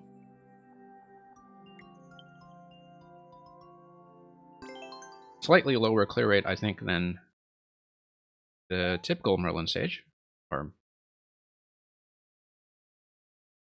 but that's fine. Gentle escalation in difficulty. Do just fine. Okay. I think we can probably slide into these guys, right? Yeah.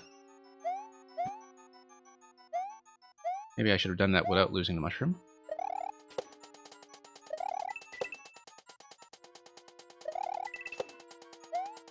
Okay, sure, let's do the bonus content. Oh.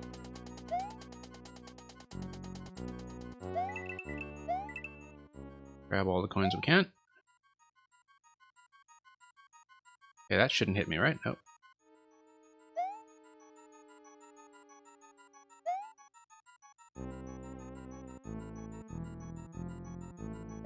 Climbing down on this. Whoa!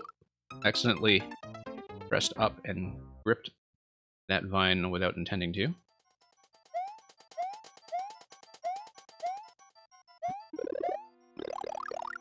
Okay, let's keep it this time. Whoop. Yeah, I keep doing these up inputs that are not intended. And that is unfortunate. I think maybe I just tend to rest my thumb a little high. Roller. Let's not do that. Nothing down here, right? Okay. Worth checking for sure. Oh, whoops.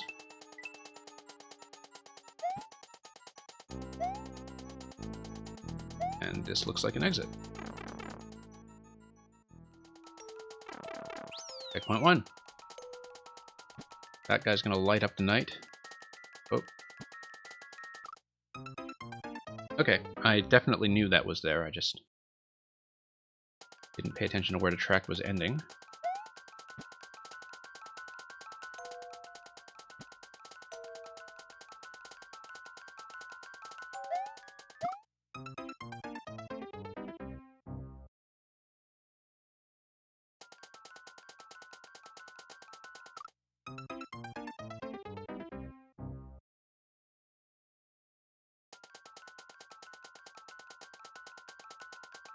Yeah, I mean, I can see the idea here is just to use the piranha plants as a light source.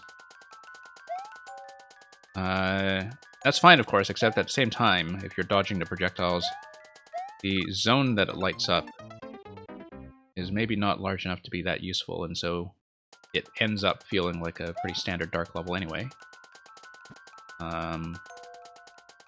That's okay. It's a good idea. It's just something that makes you proceed a little slowly, which I don't mind too much. That's definitely a style of level that has its place, but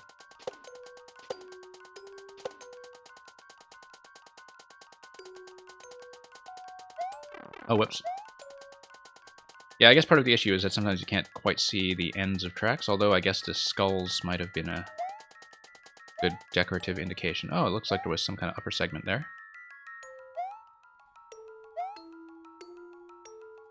Oh, no, I didn't mean to drop. I meant to go up. I just wanted to take a peek. It was over there, and I missed.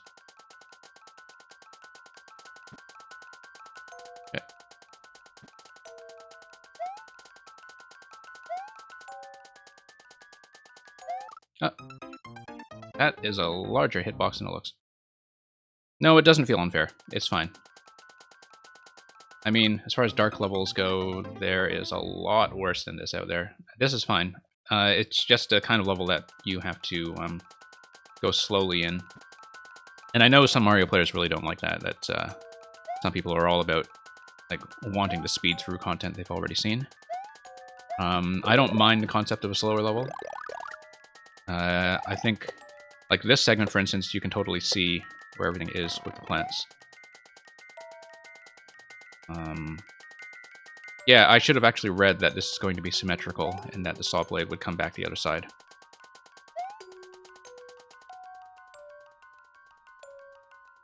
Because once you learn to recognize that as being the logic of the level, then fine. Oh, okay, I guess I have to go up this way.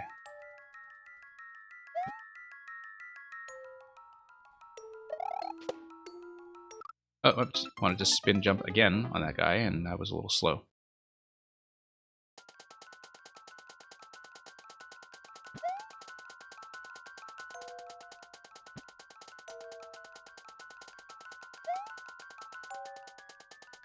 Yeah, for the part right after the checkpoint when you drop in, I wonder if that could have just been slightly improved with a different starting location for the saw blades, so you can kind of see right away that's what's going on. As it is, you kind of hear that there are going to be saw blades coming. But as you'll see here, when you see it for the first time, like, you have no idea where they're going to come in from, right? Like, even when the Piranha Plant lights things up, you don't know that they're coming.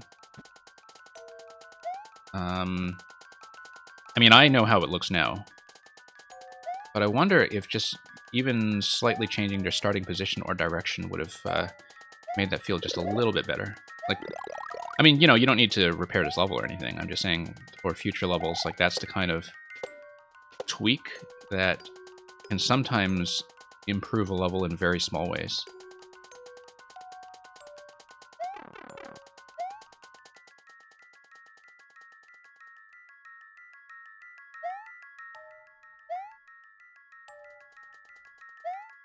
You know, yeah, whenever I kind of offer suggestions for a level, I think some people get the idea that I'm saying they should change something. That's not really the case. Usually what I just mean is, you know, here are some things to keep in mind for future levels.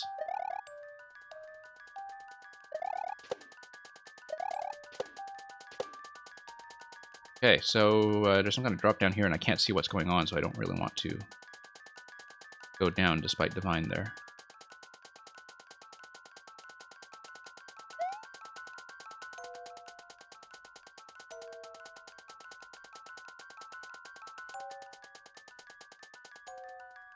Okay, so yeah, you just kind of need to trust the track there.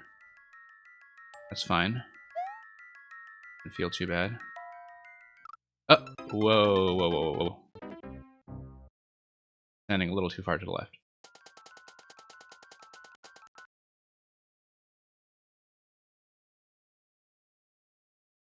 Yeah, when you have very few players, the clear rate is not a very reliable source of information anyway. Like, when you have very few players, the more important metric is actually how many clears are relative to the number of footprints on the level. Like, so, you know, basically how many people were able to clear it even if they struggled initially. I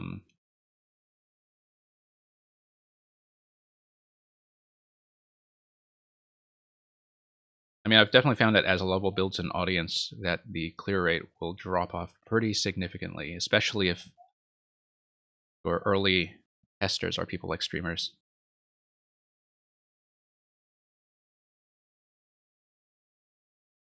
Okay, I could just spin jump up that segment, but stand to the right instead. No, that was off. Totally off. Okay. Gap there. So yeah, I mean, you know, dark levels, you just kind of have to show some patience as a player and played them slowly, which is easier said than done, because like especially when players die and respawn a lot, very easy for them to just be very impatient and rush forward at every opportunity. And in a dark level, you can't really do that. Whoa. Near miss there. Okay. Up there, it seems. Probably easier to bounce our way through that. Okay. See if there's anything here. No. Nice attention to the pipe corners, as always. Okay, 1 second. The gameplay sounds are really soft. Let me reset that. Sometimes the game sounds cut out midstream. And I've found out what the problem is, but thanks for notifying me of that right away, because I am trying to pay attention to that and fix it. I'm streaming on a relatively weak computer, and apparently this is an issue with the CPU being pressed a little too hard when I'm streaming. So let me just do a quick reset on the game sounds, and then I'll move on to the next level.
Oh, okay. My mic was off totally. So, thank you, thank you. Couldn't. Yeah, while I was fixing the sounds, I think I turned my mic off and. So I've actually been speaking for the last few minutes. Not about anything particularly interesting. I was wondering if 221B was a Star Wars thing, like a cell block or something, because I couldn't remember, despite once paying attention to a lot of Star Wars trivia like that many years ago. I was, of course, also kind of commenting on the level and gradually trying to figure out the timing for hitting that off switch and then moving on to the Koopa Shell after that. Okay, yeah. Yeah, when I fixed my game sounds, I forgot to turn my mic back on.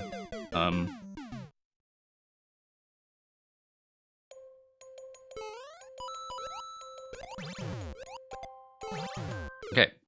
I'm not getting enough of a dash there, but, Oh, that's right, it is totally Baker Street. 221 Baker Street. Funny, I should know that because I've actually been to 221 Baker Street, which I think is a, like, that location is now some kind of Sherlock Holmes museum, as you might expect.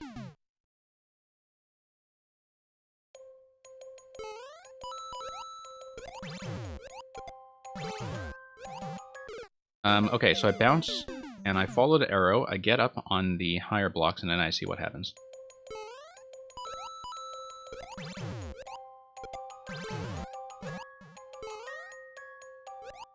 Sometimes it just takes me a few tries to, actually read things accurately.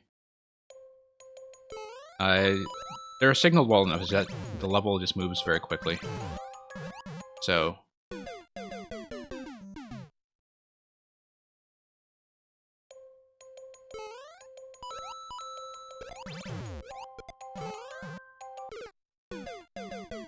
So a couple years ago, I was introduced to a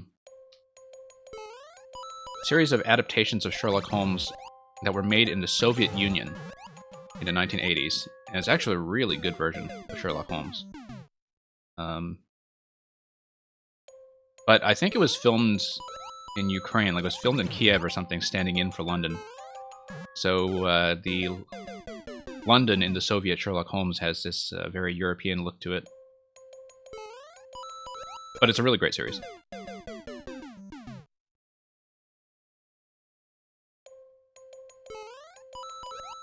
No, that's high bounce. And I know that from experience and also from the placement of the upper coin. Okay.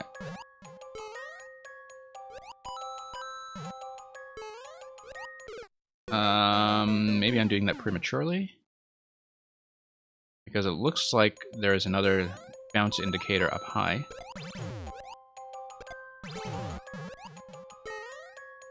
Amazing what those P blocks have done to this game aesthetically, by the way. Like, they actually work pretty nicely as targeting reticules. I've seen a lot of aesthetic uses for them. Like in Zelda Dungeon mini-maps and things like that. Or just other forms of signaling. Like, the P blocks have been very useful. Oops, missed. Yeah, Basil Rathbone is wonderful in general. I assume that you're also familiar with his role in the Errol Flynn Robin Hood. That's always one of my favorite of his.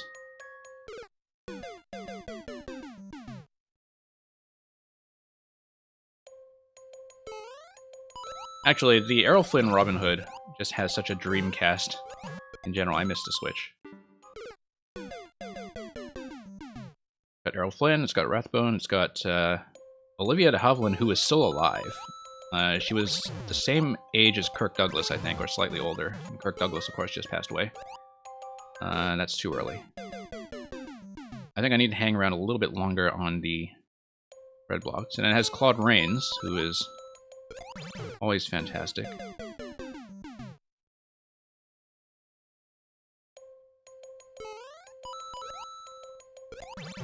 Claude Rains, very shocked to find that gambling is going on in here.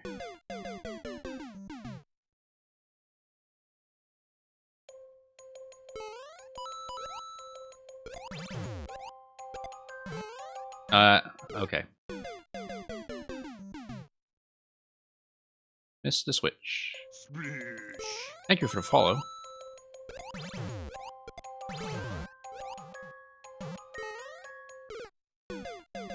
Yeah, I am getting off those blocks a little too early. Or was in earlier attempts. And kind of speeding past the shell too quickly. I know how this is supposed to work. I have gotten past this segment. But...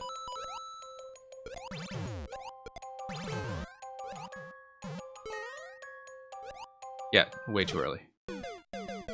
Need to let it get on the bottom track first. But I'll just need to work out a more reliable timing for that, I think. Whoops.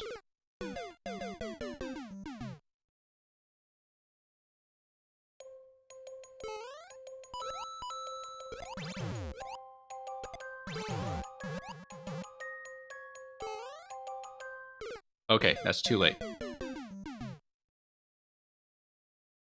Yeah, I just need to hit that indicator.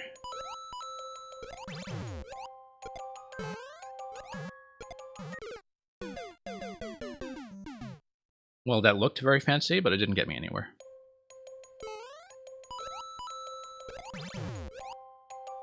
Whoops.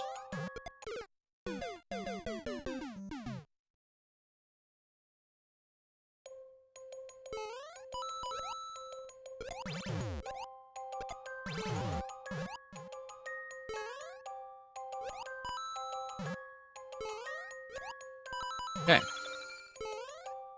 Are you going to come up? Yes, you are. Is there anything up here? This is probably unwise of me. How hard I worked to get here, but we'll take your little bonuses. Take them all the way home. Okay, so it looks like there will be some kind of segment that resets you to start. Maybe on-off state will change things.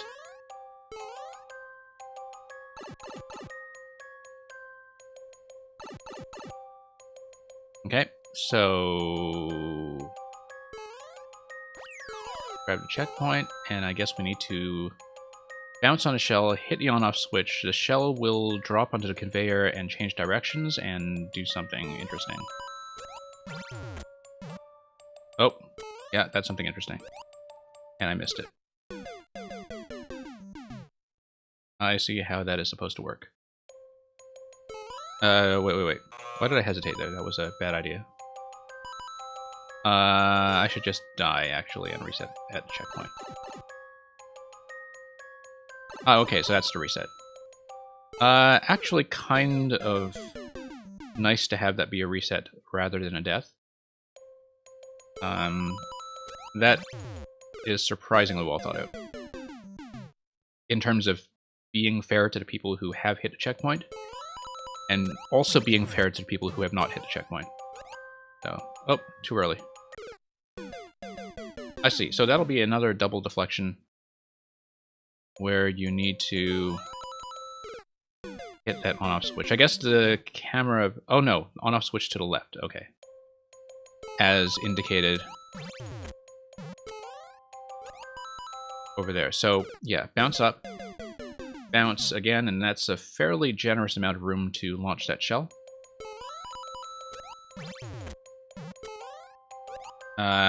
Yeah. So you have 2 coins there because of 2 bounces, and I am just early on that.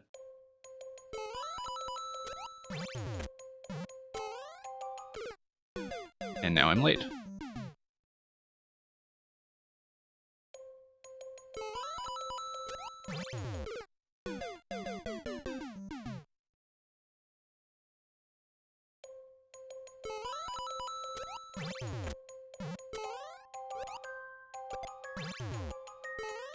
I should have seen that coming. I did see that switch before.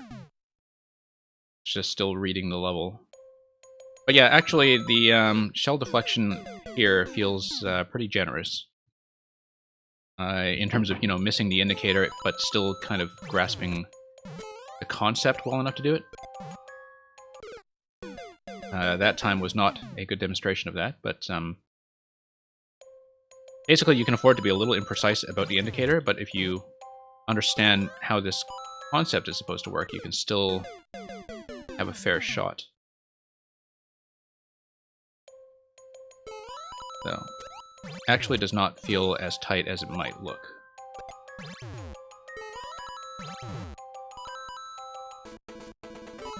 Okay, no, I should have just dashed across without any kind of jump. And dashed across early enough to make that timing.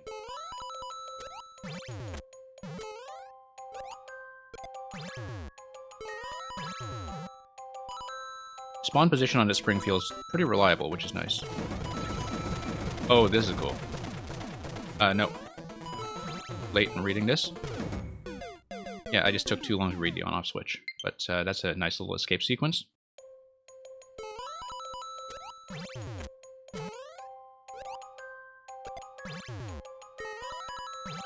Oh, whoops. Missed a high bounce. Yeah, the indicator is telling me to hit the shell on that spot and then kind of short bounce onto it. I'm finding that if I'm going a little bit early, that a high bounce will do just fine, just because of how much flexibility you've given me on the on-off switches on the left. A little bit easier for me to hit the shell that way. Whoops. Because the horizontal positioning of the trampoline makes the trampoline spawn very reliable, and that's nice. That's the kind of thing that could go very wrong if you don't give it enough horizontal spacing to work.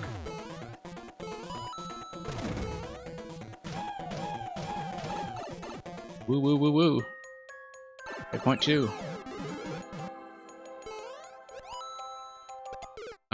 Okay, no, you need to bounce on that right away in order to hit the switch from the side. Hey, checkpoint 2 right at the gate, that's kinda nice.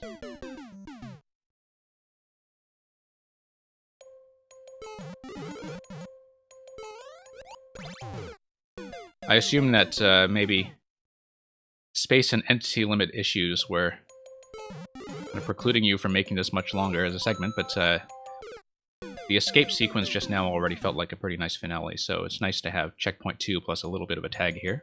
I think this actually works out pretty well. Okay, so I'm hitting the switch now, but I am not making the bounce over to the right. Nope. Need a high bounce off the shell the second time. Yeah, it's not a bad idea. Except... can I make that high bounce the second time?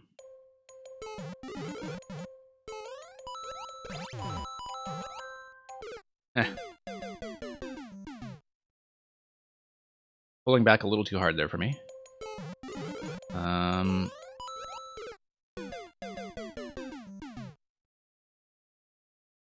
I'll just need to get the timing down. Nope. Yeah, I mean, this is nice. It's like... it's not like it's a harder segment than what you were testing earlier. I keep missing the second bounce, though. But I'm just not repressing the button quickly enough, I think. Or maybe I'm deflecting it a little too far to the side.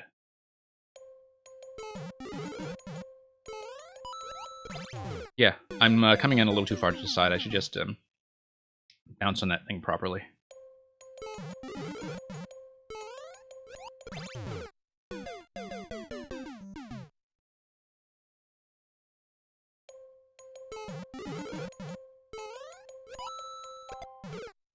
I got it earlier. I don't know why I'm consistently missing that bounce now.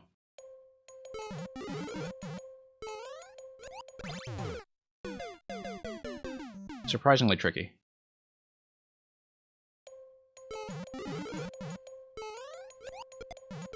Because I am repressing, but I'm probably just a little too slow.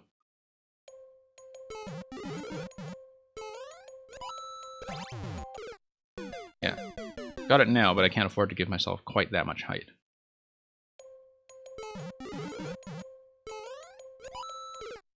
Oops.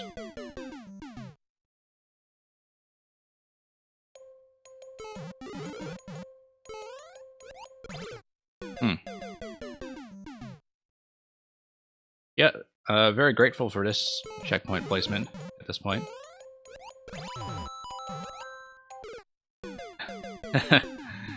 Just coming in a little too low.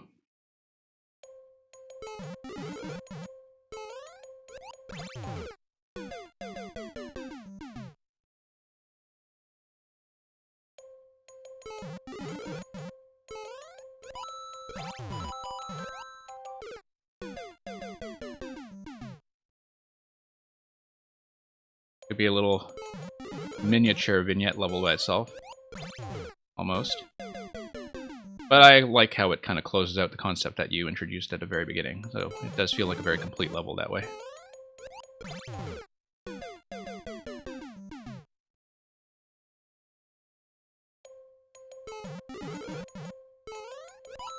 Oh, whoops. That was totally off.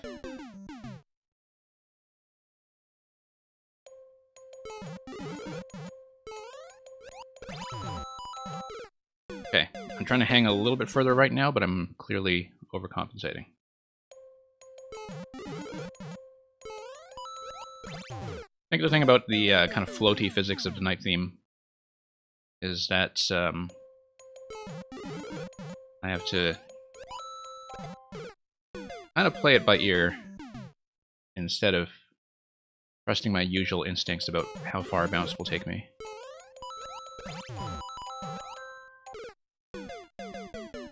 Yeah, I'm landing on a shell a little too far to the left. That's clearly the issue.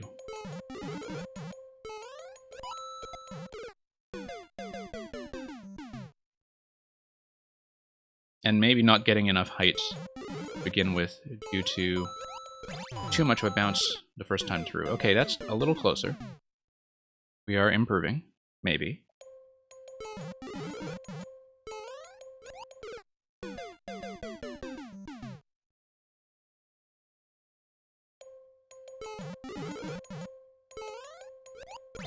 Whoops.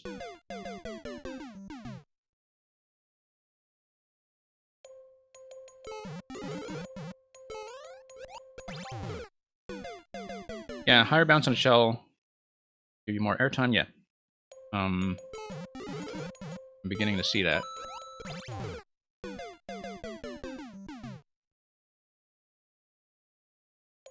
Yeah, I was doing my first bounce a little too high in order to adjust for the fact that I was having trouble getting the second bounce. But I can see that because I was doing it a little too high, I'm coming in on the right side too low.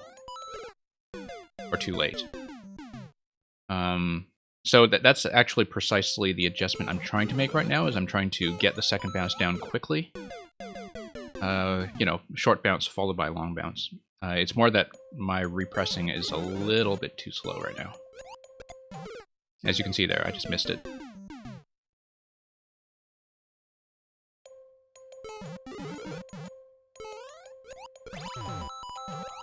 Here we go. One up. And I get kind of squashed. But I escape anyway. Miraculously unscathed.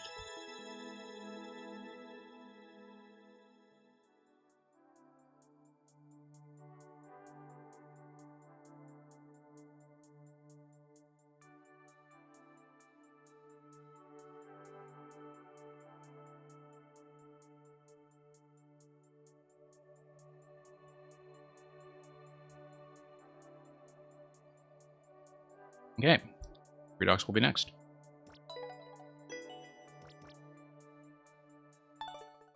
So yeah, good level. Usually I see a lot of mid-air bounces with precise indicators and I start to worry a little bit, but that time everything was actually kind of generous in terms of the room it allowed me to correct myself. And so I definitely felt like I was learning that level as I was going. And that it was set up fairly enough that I could do that. So, very well done. Thank you. And thank you for the submission, Merlin. Okay, so we have just 2 submissions in queue at this point, I think. One from Redux, one from Merlin. I'm going to do last call pretty soon because I'm only going to be running for about another hour or so. But let's see this level first and get a sense of whether I think it will take me a while. Kind of an whoops, sorry, wrong level. I was adding Merlin's first. Redox's first, yeah. I'm looking at the wrong code in chat, but...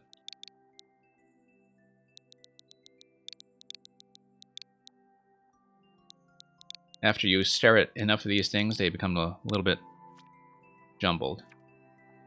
Okay, unknown route, speedrun/puzzle, interesting. From October. Okay.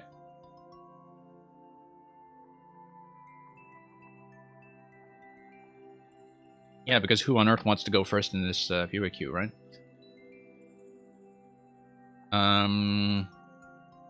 Okay, 1.5%. 27 seconds on the current clear time, so maybe that will just mislead me into thinking I have lots of time once again. I'm going to see how it looks just to get an estimate of whether or not I think it will take a while. After a few attempts, I may close submissions for the day, but... And okay.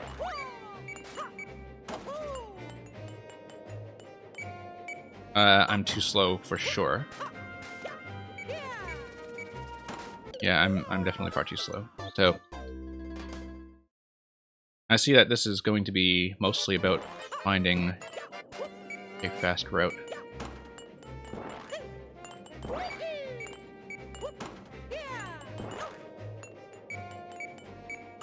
Yeah, that's also going to be too slow.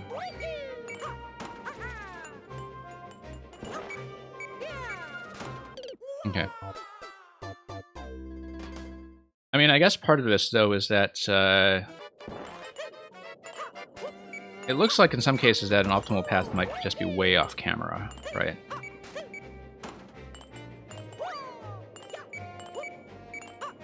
I'm trapped. That was a bad idea. I saw that coming too.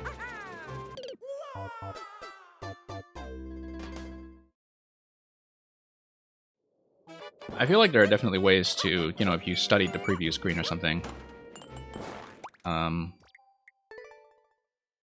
Definitely ways to try to speed through this by proceeding a little bit blindly. Oh, whoops. That was not a long jump. And I was probably losing too much time there. Anyway.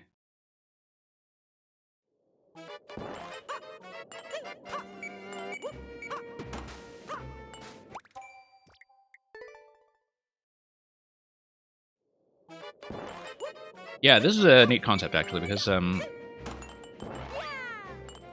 thing about speedrun levels, even the good ones, is that I think quite often, like, the whole speedrun genre kind of depends on being very strict about telling the player to do, you know, an exact thing and having them just follow a very predetermined path. And, you know, Redux, you kind of know that yourself from the indicator system that you usually have on your levels. But it does mean that a lot of them don't have much room for the player to kind of do route finding.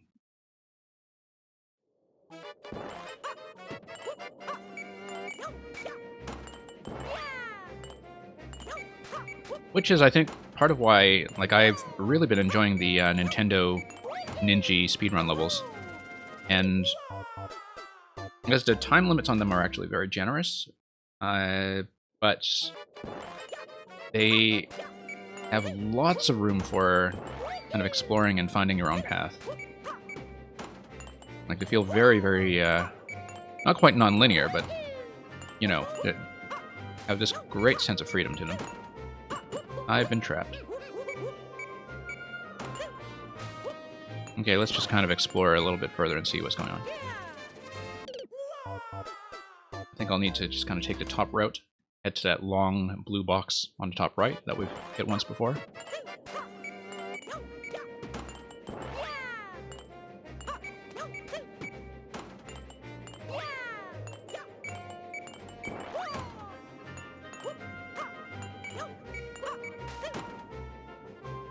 Okay.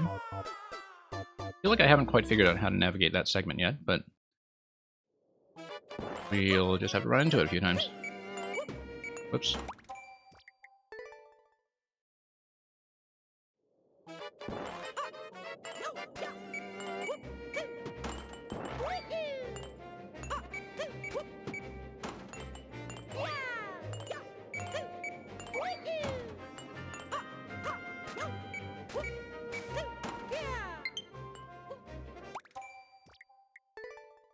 Now, hopefully my battery actually does last me the rest of the stream.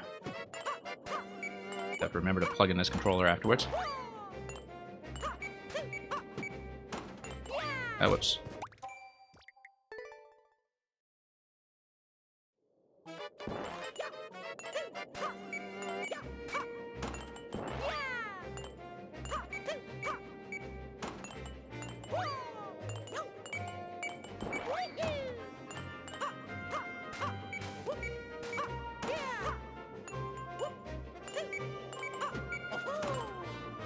Okay, I feel like I was supposed to land on the far block there. Not get trapped, but don't feel like I'm reading that whole segment accurately yet.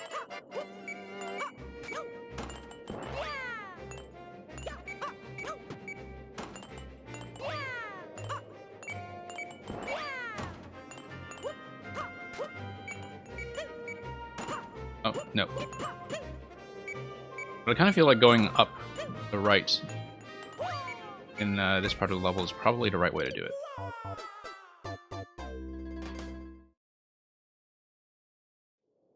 Top 3 themes? There are so many, I don't know if I can rank them.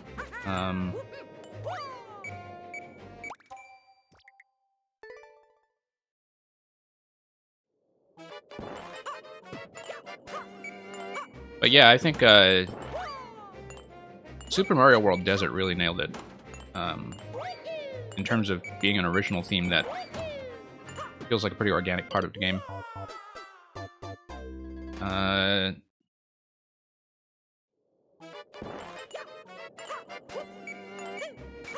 actually quite like 3D World Jungle. And I say that partly because one of my first levels was built there as well, but I feel like 3D World Jungle actually plays to a lot of the strengths of 3D World. Even if everything looks very greenish. I mean, I know that people don't normally think of 3D World as being particularly decorative, simply because it has fewer options for doing that, but...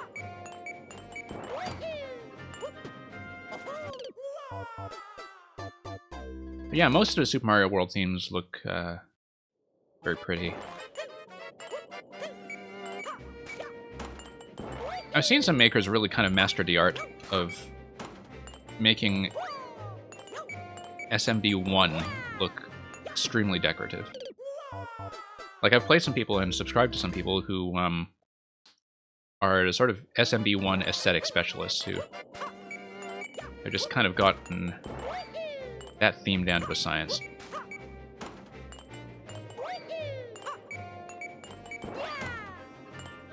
And again, like, Jungle looks fantastic in SMB1, I think.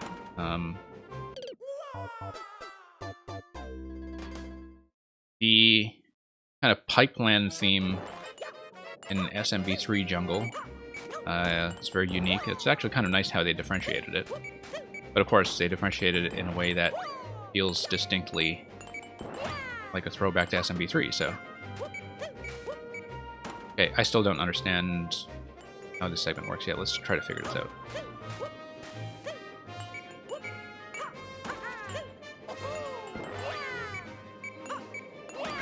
Okay, it looks like it will be something like that, where you just need to not get trapped in blue boxes, and when it switches to red, kind of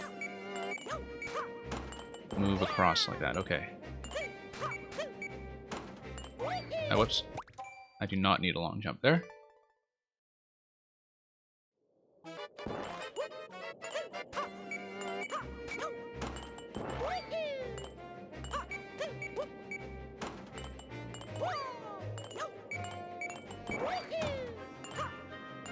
Nope.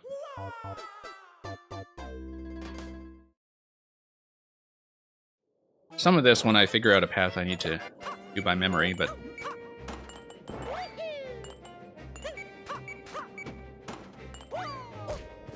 so I don't, you know, make mistakes like that.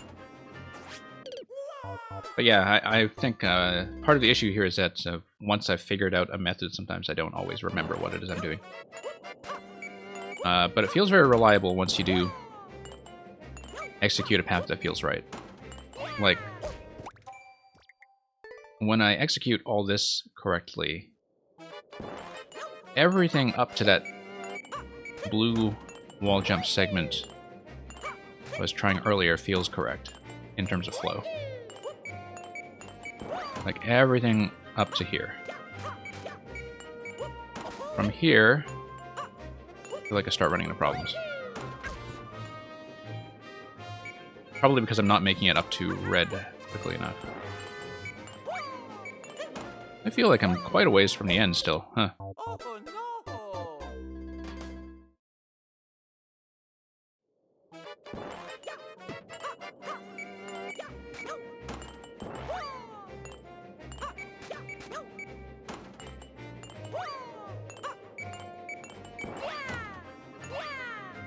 Whoops. Yeah, that part is all wall jumps, I can tell.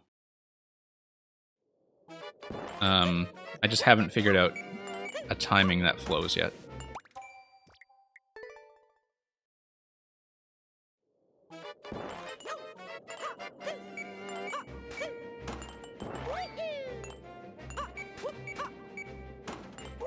Oh, whoops.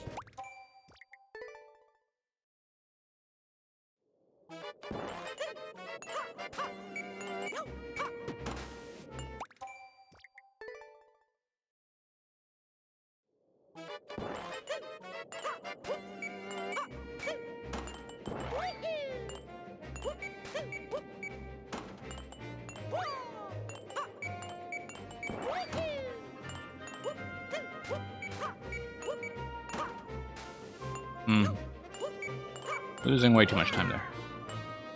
Okay, I need to figure out a method for that. Because I want to get onto red pretty much as soon as it changes to red, because then I can do long jumps to pass all the blue boxes. That's how I'm reading it so far. But I'm basically taking too long to get on red at that point.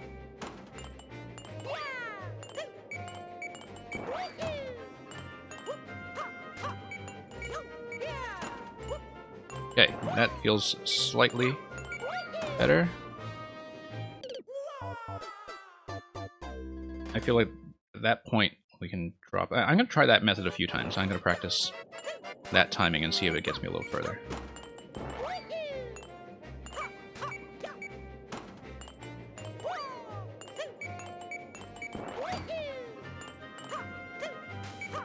Okay, losing too much height on the wall jumps, which, as I've said before, tends to be the thing that kills me in these levels. Whoops.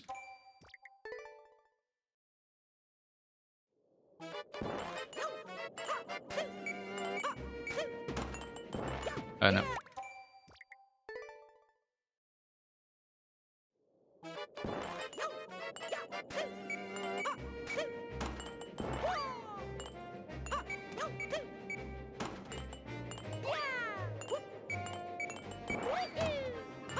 No, I should just fall off on that part.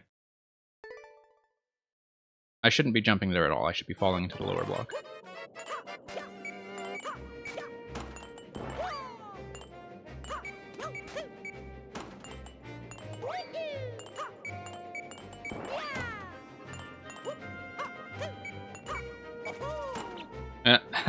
Nope, that's not how to do it.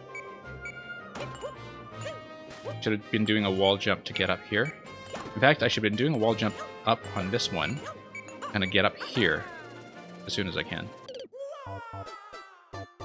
Fastest path is 4 wall jumps to reach the highest blue box. Yeah. I'll see if I can read that.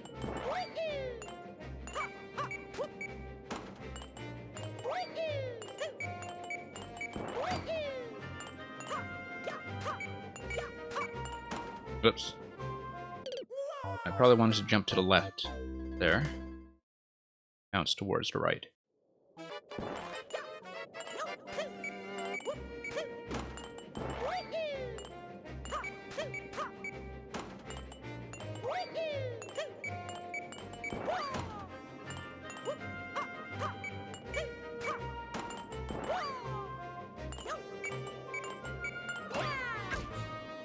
Okay, I did not want to long jump there because I want wall jump to be available.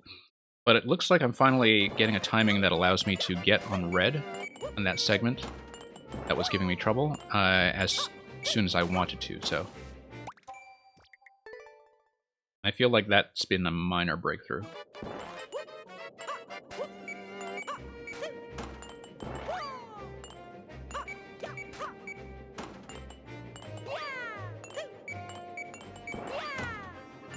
No.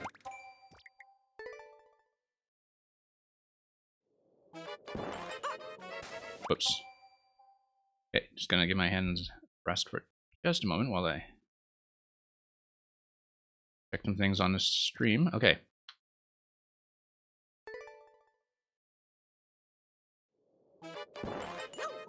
Yeah, well, we'll see if the timing works out, but I feel like that timing is pretty comfortable.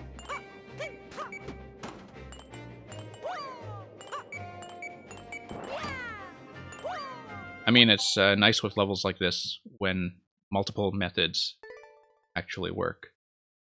I feel like this is the kind of thing that a level that kind of seems this open should be accommodating. That is not just about finding one intended path.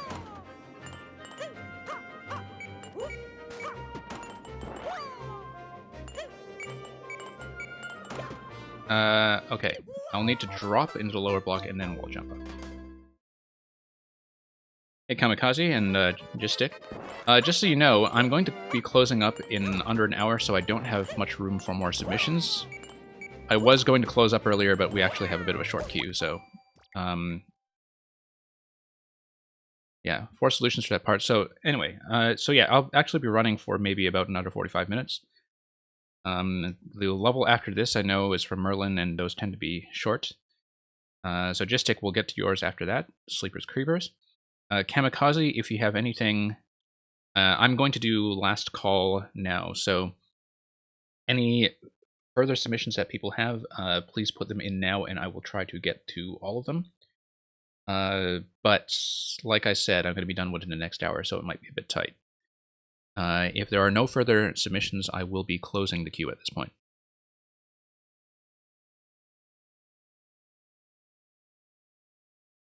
And in the meantime, I will edit my stream info to reflect that.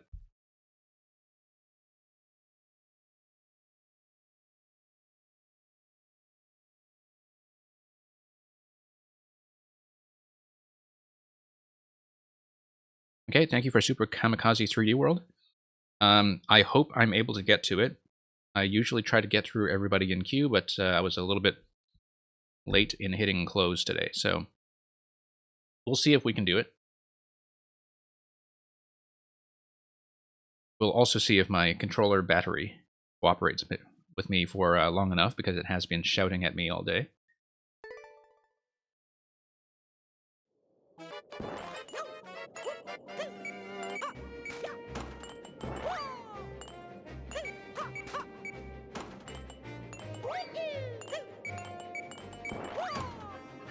Nope, that was not the method I had earlier.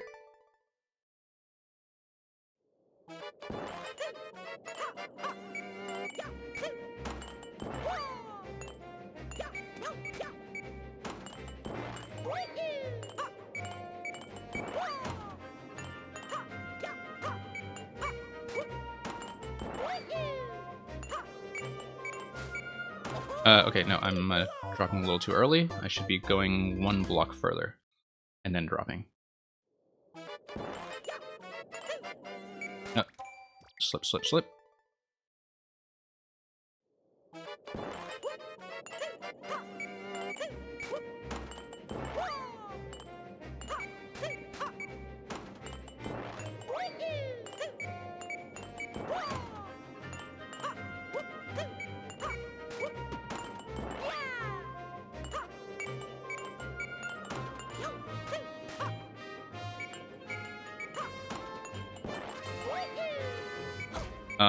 Okay. Now I feel like I no longer have a method, because I definitely kind of stalled there. But I just haven't seen that segment enough. I've only seen it once or twice.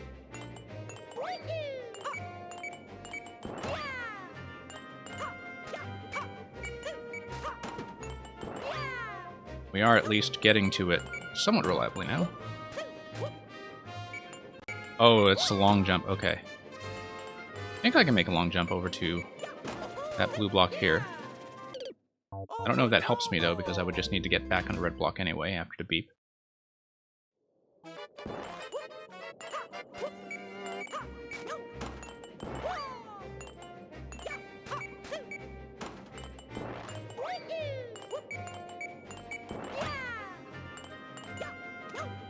Oh, slipped.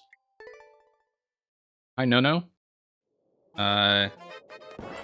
Welcome to the stream. We did just close to submissions, unfortunately, but sometimes if things turn out to be easy and I finish ahead of schedule, I will kind of reopen for one or two at the end.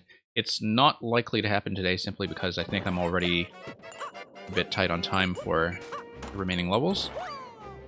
But if you stick around, maybe we can get to something.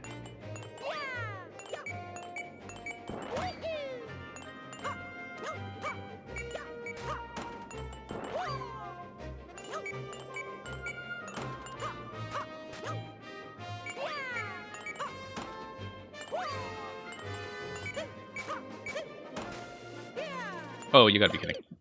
You've gotta be kidding.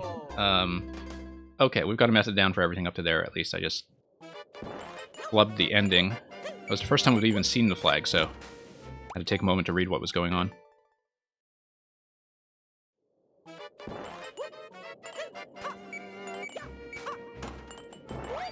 I feel like I understand how to flow through this now, though. Like, I do have an intended path.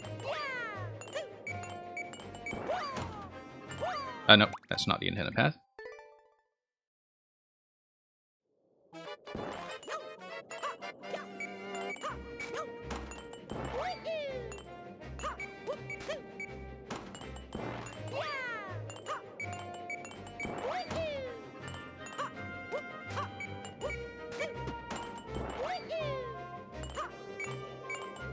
And to get through this before my controller dies so I don't lose all the muscle memory I've built. No, that was just a long jump there. Long jump there, and it will beep red before I hit it, so...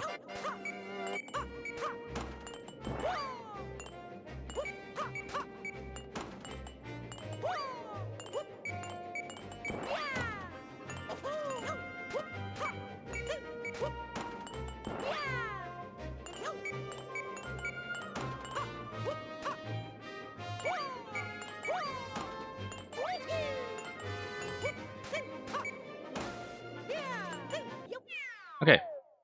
That last bit could clearly have been optimized a little bit, but I will take that win. So thank you, as always, Redogs.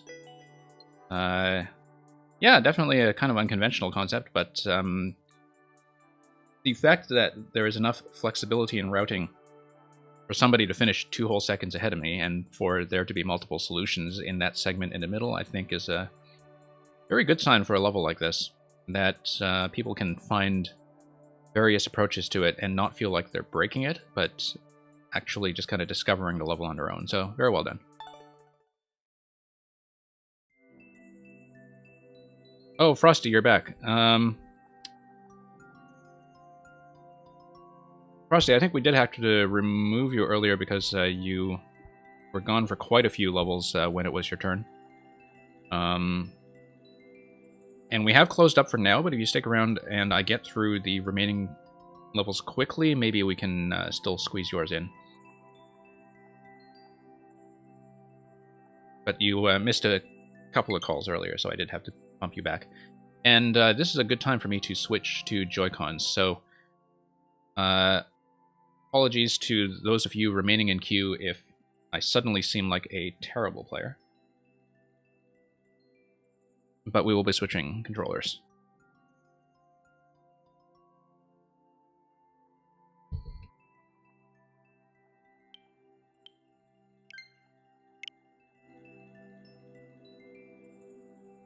And so now when we die, we will blame stick drift. Not that I used the sticks, rather than the Pro Controller D-pad. Merlin, yours tend to be short. I'll at least take a look.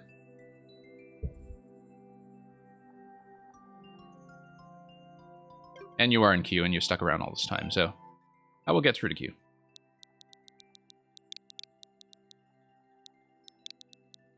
But I am only planning to run for another half an hour or so.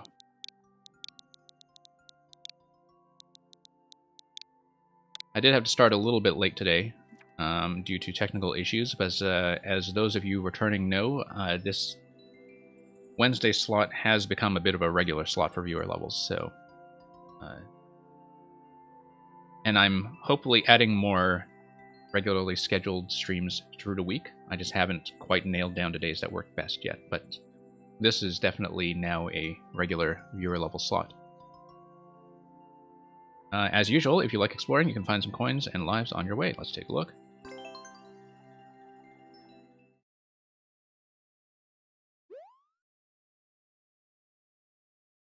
I'll have to kind of adjust the Joy-Cons for a bit. Hopefully that's not too much of an issue. Actually nice to kind of do that in a level that's not too high precision.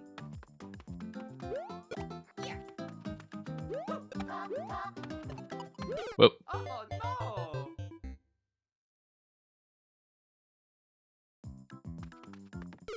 Whoops. I think the NSMBU theme, like, it has some readability issues when it comes to color. I like a lot about NSMBU, but I think the game itself is fantastic, the original game. But there's a lot about how it's rendered in Mario Maker that sometimes looks a bit muddy, and I think the way the colors, like the greens, blend is part of it. Like, you know, being able to see the vines over top of the backgrounds. I've run into this issue with the lava theme as well, like with the castle theme in NSMBU, where the reds just kind of seem to blur together. Oh, whoops. Okay, down to pipe. Let's see what's happening. Okay, bonus room. Let's do it.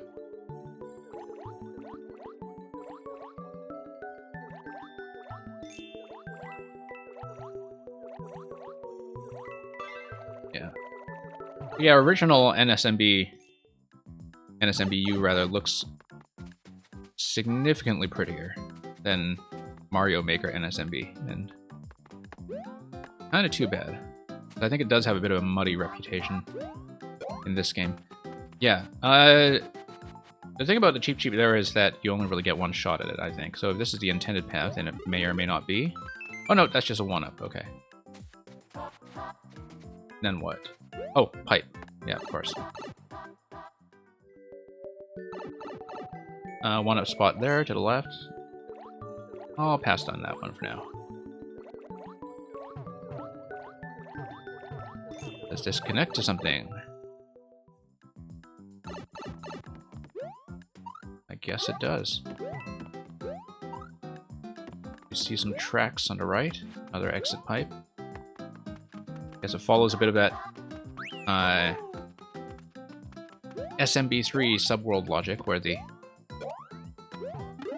kind of geography of the water segment and the main world segment rather actually kind of match. Whoops. Yes, the idea is that you have water under a layer of cheat ice, which is still there for some reason in summer. Whoops. That was just a mistake. 2% on this level, though? That seems unusually low. Oh, I totally forgot to grab a power-up. Okay. Fine.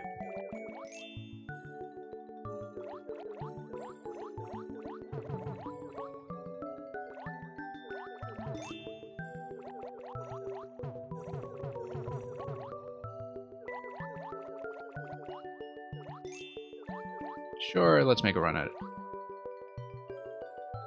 I may come to regret that, but...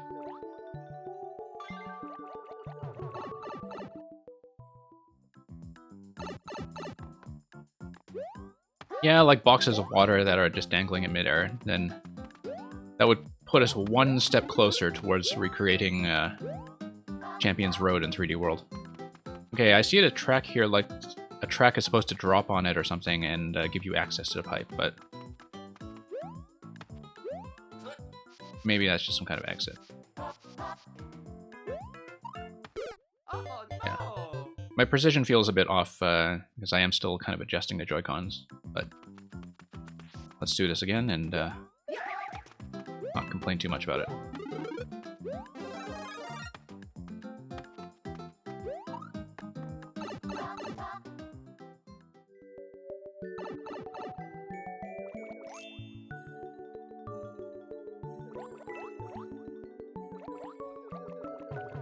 Okay. I feel like the mushroom may have made life harder for myself here, but let's let the cheap sheep pass us by. And yeah, I could really use that mushroom, in fact, in the next segment, so...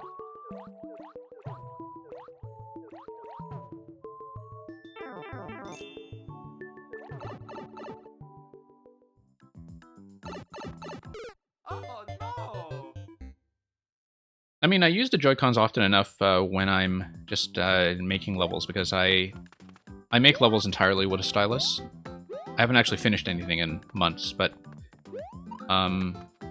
because I am on the touchscreen all the time in handheld, I do get a fair bit of Joy-Con practice just from testing levels and kind of working with the editor.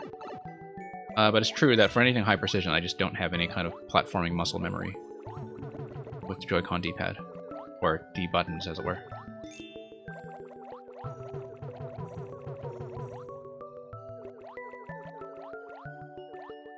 Although I find the Joy-Con buttons actually very nice for games with very kind of tappy directional inputs, like I was using them entirely for pretty much all of Fire Emblem, because, you know, everything on Fire Emblem is just on a grid. Same for Tetris, Puyo Puyo, etc. Whoops, didn't expect that. Oh, switch light, okay. I don't think I've actually seen a Switch Lite in the wild yet. I saw a surprising number of people with Switches,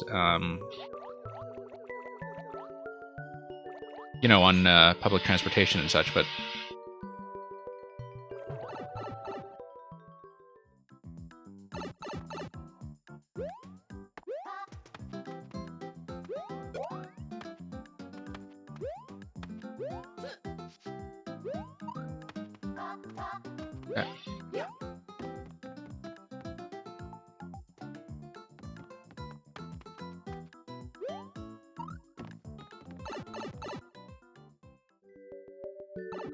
Okay. Whoa. There we go.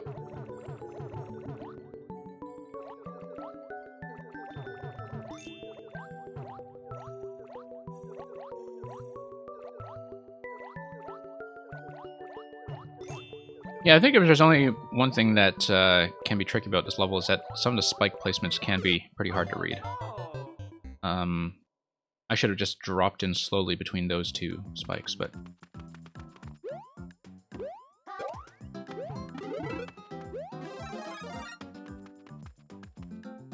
Oh, whoops. That caught me again. But yeah, I don't think I've actually seen a Switch Lite in person yet.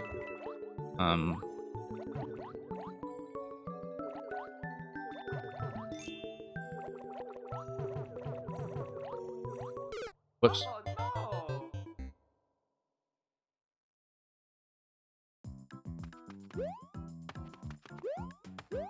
I think a Switch Lite would be much more convenient for some purposes, though. Like, I mean, I love my Switch to death, but it isn't something I really pull out for short sessions on the bus or train or whatever. It's something I pull out, you know, for a longer stretch at a time.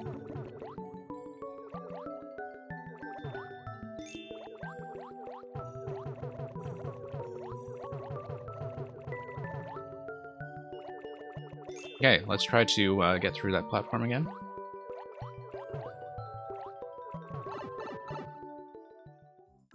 Swim over to Big Cheep Cheep, yeah. I am just taking everything quite cautiously. Just as a matter of comfort with the controls.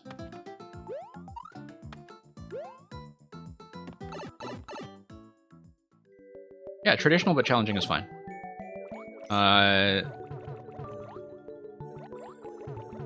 There is really quite a large audience for those, I think. And as I often say, I think if you spend most of your time doing Mario Maker on Twitch, you can really underestimate how much demand there is for things that are traditional but for experienced players. Simply because on Twitch you just see so much stuff that is like, you know, troll levels, puzzle levels, Kaizo levels, etc. And I can understand why, because like some of them make for a really interesting spectator experience. But and sometimes some of them just take up far more time on video than a traditional level does. And so people tune in and they might think, oh, everybody just kind of plays like levels that were clearly made to get attention from Carl or something, or one of the other big streamers, and they just kind of imitate that style, right? But the reality is that like traditional but hard levels are great. You just don't see very many of them because they take up not that much time in comparison.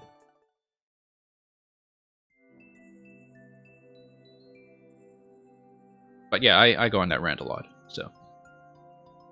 We'll try to get through both of the remaining ones. Thank you for the GG.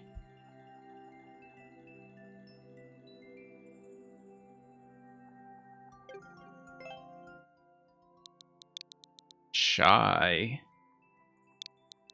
Y0Q.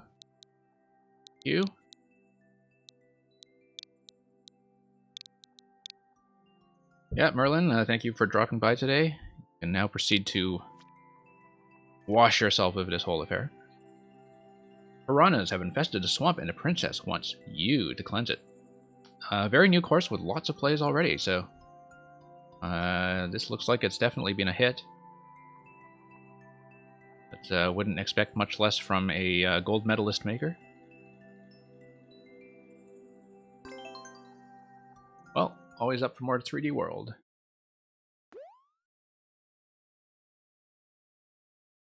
Okay, so we need to defeat all 10 of the Sleeper's creepers.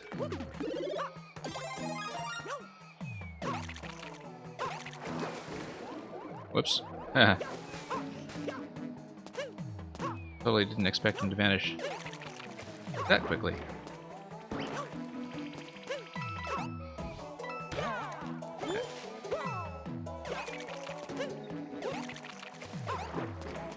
Okay.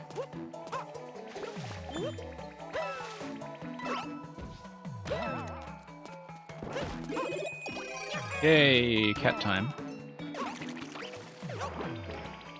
Catsuit is always a Good invitation to accidentally do the diagonal downward dash when you mean to spin.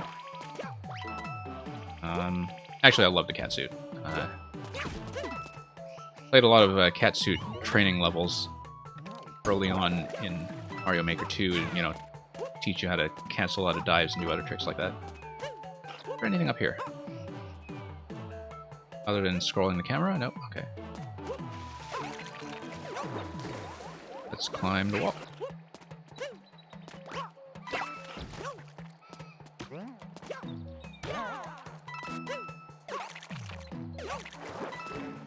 Okay, what's up here? Big arrow pointing to the tree, but this is clearly some kind of reward for keeping the catsuit this long, so... Oh, let's just, get these kills. So I guess that is required.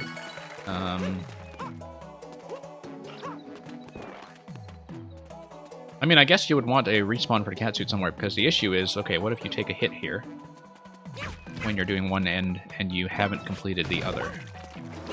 But, I guess this level gives you... Like, you need to kill 10 creepers. I'm gonna look at the clear condition for a sec. Oh, at least 10, so yeah. So it just gives you a, path to fulfilling the requirement early, and they respawn anyway. Although I don't think respawns count towards total. No, they don't. And I know that because I've seen that before. Oops. Okay, we have met the condition. We have lost a cat.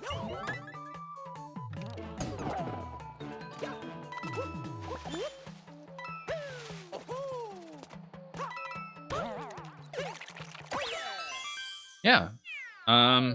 Fun little traditional course with a task that describes it very accurately, so thank you, Just Nick. That was actually a very nice submission for, you know, winding down the stream while I'm playing with Joy-Cons. We still have one more to go, of course, but it's nice to have something a little more relaxed after some precision levels earlier in the day. Yeah, I'll check your profile.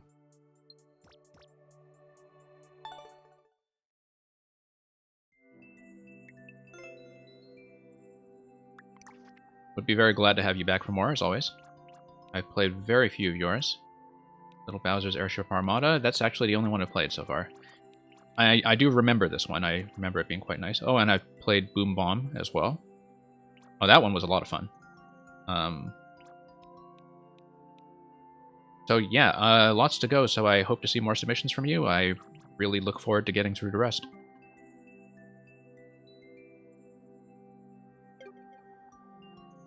And yeah, we'll see how long it takes me to get through the last one. I'm planning to close up in about 20 minutes, but if the last one goes by quickly, I may reopen for one or two more to finish up the stream. But whether you stay or you go, thank you for dropping by. Hope to see more.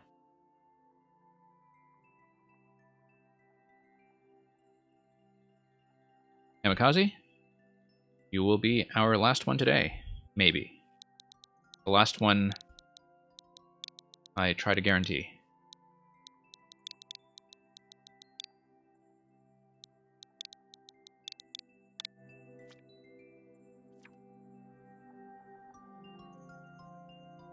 Yeah, 2% is fine. Stand where the arrow faces down and start running. So it looks like you just kind of need to trust the thwomp pattern to give you the correct color of track so you don't get spiked. From the preview screen anyway. Who knows if there's much more to it than that.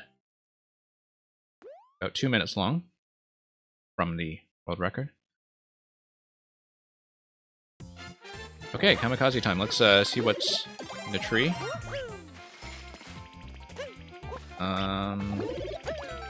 Pop this guy on the head. Oh, 500-second timer looks flexible enough. So there's a 1-up pipe path here. On switch there. I see. Okay, so you need to go downstairs to flip the switch, and flipping the switch in the subworld segment gives you passage. I'm going to check the 1-up path anyway. Okay, so it's kind of a preview of what to expect.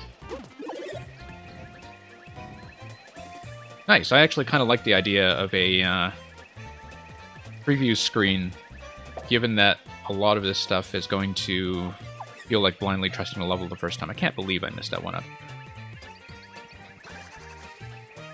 Okay.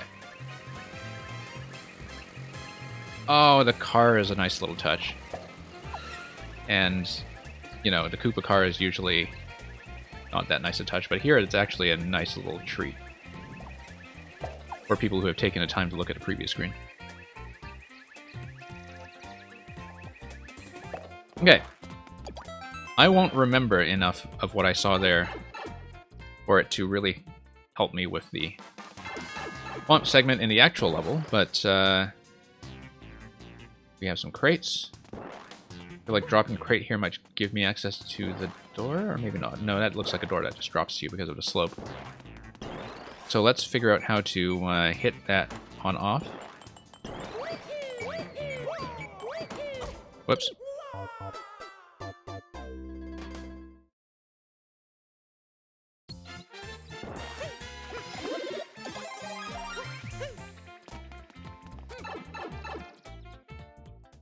Now, I wonder... I mean, if you have the mushroom... I guess the main thing that's stopping you from... Oh, whoops. I should have just let that run. I guess the main thing that stops you from just damage boosting through the red block and going through the pipe is that the on-off configuration will not be correct on the other side, right? And so you can't just cheese that. Because you do need it to be off going into the pipe segment. Okay.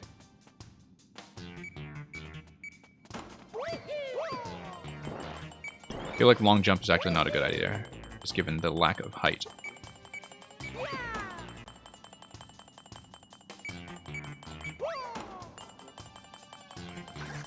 Okay, this timing now feels comfortable. Checkpoint 1. Oh, I had lots of deep block practice earlier, luckily. That was wrong, though. And now I'm just going to have to respawn at a checkpoint. Oh, no.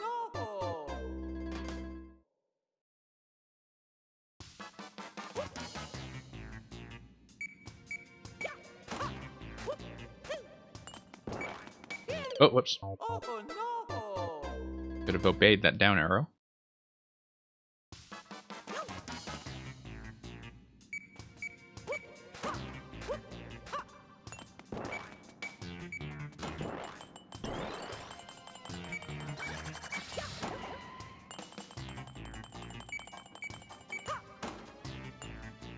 Okay, that's going to be a little bit of a timer lock there. As soon as we go down, we'll go right. Huh, okay. I feel like I'm going right too late then. I'm not picking up speed early enough. I don't know if I really have much flexibility there, though, given that there's no height to... Oh, God. Sorry. That was just a mistake.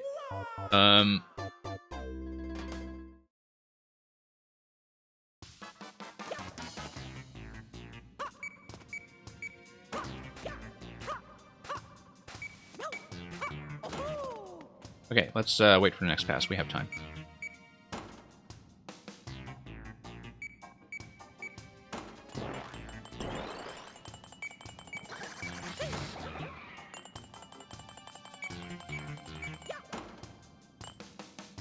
Okay.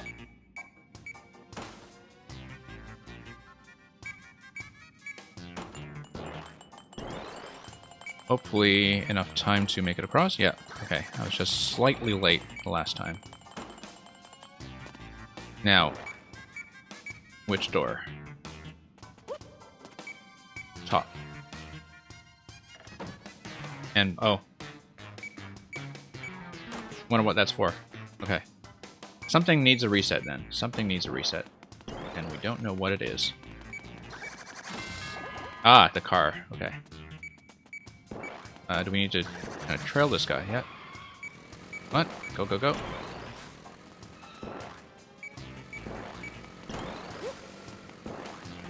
Stay ahead of him.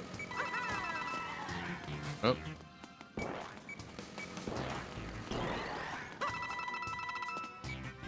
got a nice little hint earlier that the car is in fact going to be relevant to this level when you do the preview screen. Unfortunately, it seems like my timing is not what is needed for this guy. Hence the reset door. No. Go. What? Go, go, go, go, go. Guess I just have to stay ahead. Stay ahead, but not too far ahead.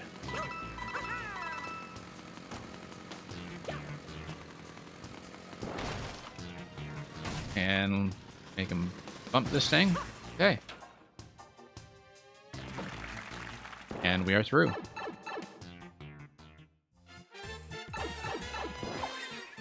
Now, let's see the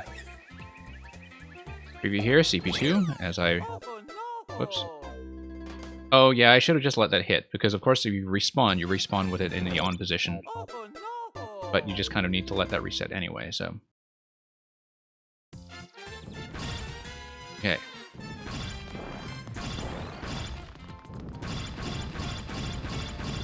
Now this is just a matter of trust.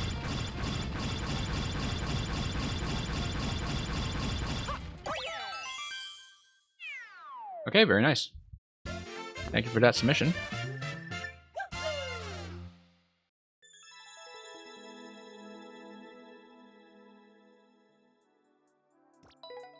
Super Kamikaze 3D World. Okay. So, I do have a little bit of time left, about 10 to 15 minutes probably. So I will reopen for one last call.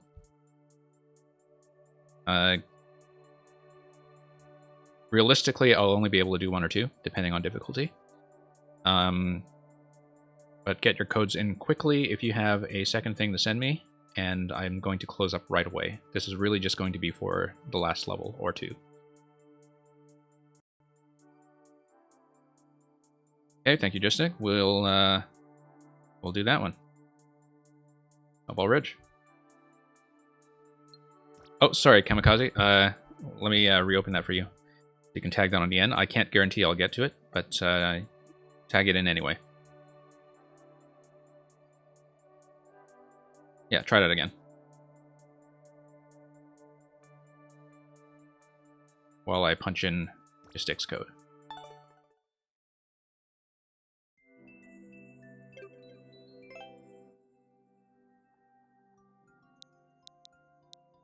In fact, I'll have to close this up pretty quickly, so... Thank you. Okay. Mario's Bank Robbery. Like, we'll only really get to that if we kind of get first submission down in a few minutes, but... Am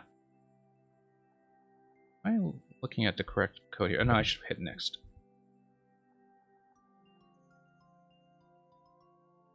Sometimes as we get to the end, I forget to manage the bot properly, so...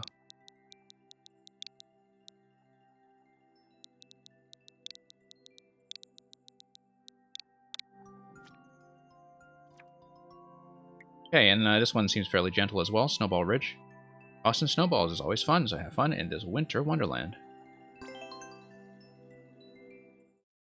Yeah, we'll see if we can get to it.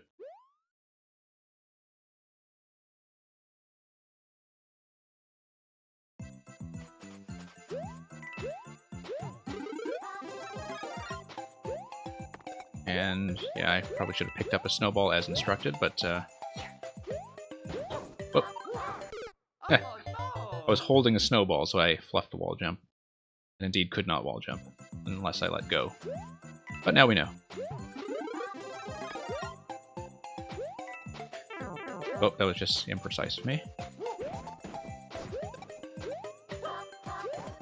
Oh, that's kind of neat.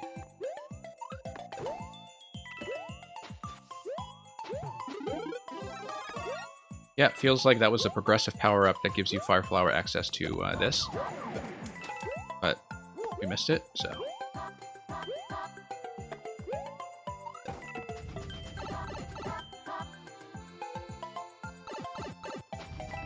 Looks like so far holding snowballs has mostly been useful for guarding myself against other snowballs, but let's spawn another one here. Grab that coin. Whoops. No. Forgot this is not 3D World. Cannot do that. Oh no!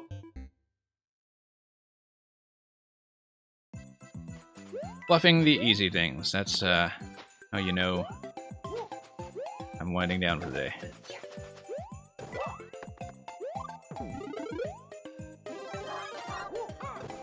Okay.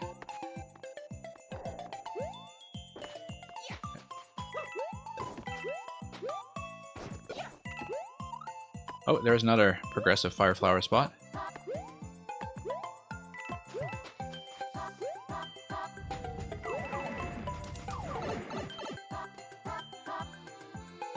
Yeah, if I had more time for kind of an easy and relaxed level like this, I would Oh yeah, Mario time!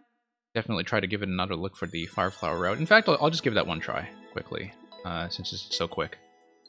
And yeah, Kamikaze, I will get to yours. I don't know if I'll finish it, but I will definitely take a look. I'm just going to take a quick peek at this one quickly, but Kamikaze, I will get to yours.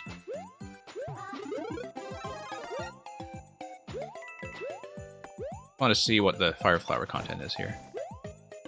We can reach that accurately.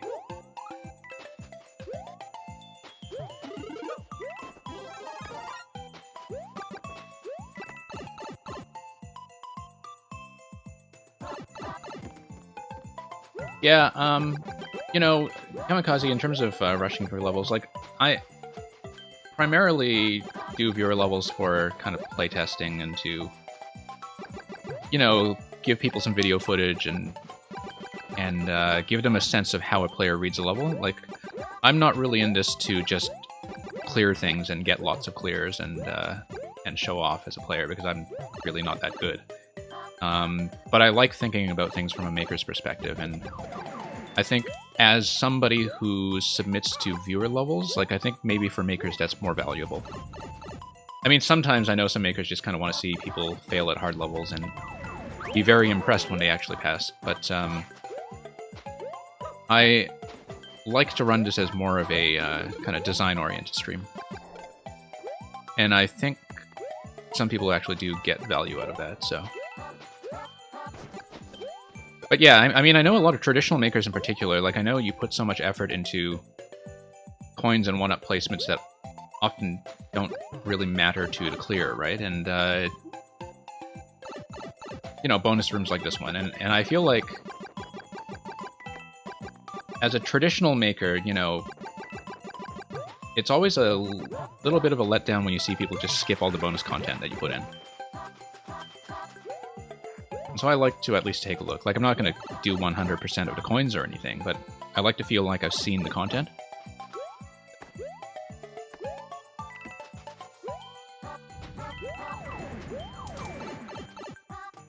And yeah, Kamikaze, I hope I'll be able to give yours a similar level of attention. I normally... I mean, I really like doing multiple runs through levels to see optional stuff. Normally when there's a sort of mid-sized queue, I don't take the time to do that, but since we're sort of doing bonus levels at the end of the stream, I don't mind. So thank you, Gistic, for submitting that. I, again, look forward to more.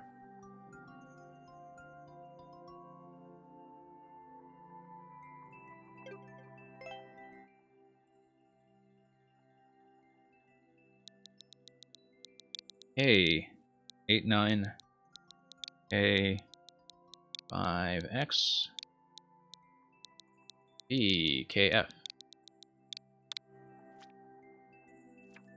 Yeah, Gistic, I'm actually kind of in the middle of doing that right now. Like, there's one that I had been working on for quite a long time, and I've realized that some stuff in it just fundamentally does not work. So I'm just rebuilding in a totally different theme. Wait until night and raid the bank. Mario needs some money for Peach's cake. One expensive cake.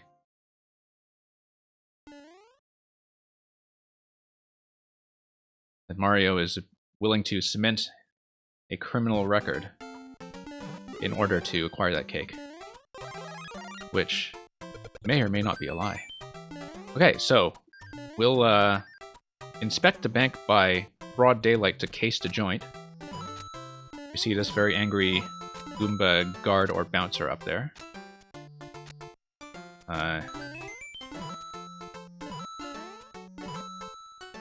And here's the safe. So Mario's kind of thinking about how he's going to crack that safe when he comes back at night.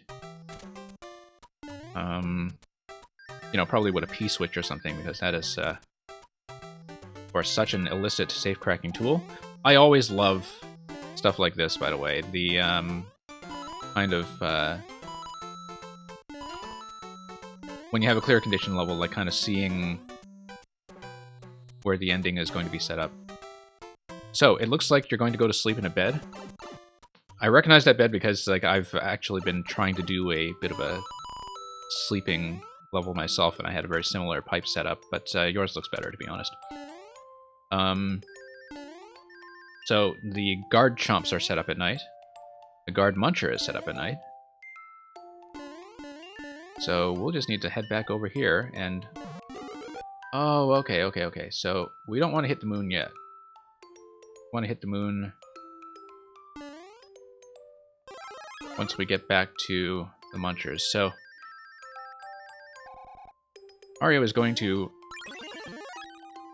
rob the bank using the moon, which is very inventive on his part. That's something I had never really quite considered. Okay, so what do we want to do here? We want to hit the P-switch with something. The one-way panel is going to prevent the mushroom from doing much for me here, so...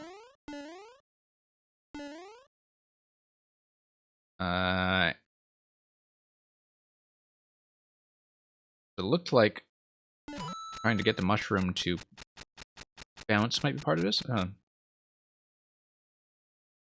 Don't jump under the note block later, it can bug an effect. Okay, we'll try to keep that in mind, but realistically I don't know if I'll remember. Ah, there we go. There we go.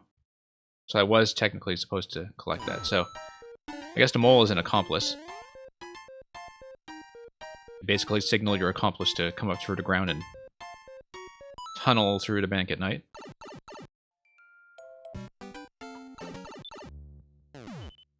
Oh, don't jump under this note block? Okay. I see. So basically you don't want me to sneak in there.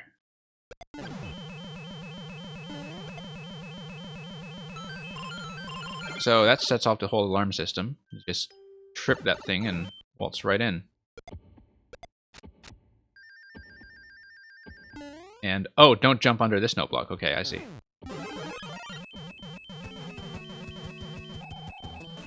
Oh, okay. So here's the police vehicle. Yeah, I've actually seen a similar level to this in Maker 1, where a friend of mine made a bank heist level that used the Wario and Waluigi amiibo costumes to kind of make it look like they were doing a co-op heist. It also had kind of a story with a police car at the end that tries to catch you in the end. And I think they remade that for Mario Maker 2, but it was really not the same thing without costumes. But as far as the bank robbery theme goes, like, you know, it's not the first time I've seen that concept as a story layout, but I thought this was kind of neat with the day and night arc to the story, where you case the joint and then go to bed and then come out and bring your mole in. So, thank you for that, Kamikaze. That's a nice way to finish off, I think. I'm going to mark that as a win. And so, thank you for dropping by today and for the submissions, and I certainly hope to see more if you are able to catch me again. This is a regular time slot for me on Wednesdays, or has become one.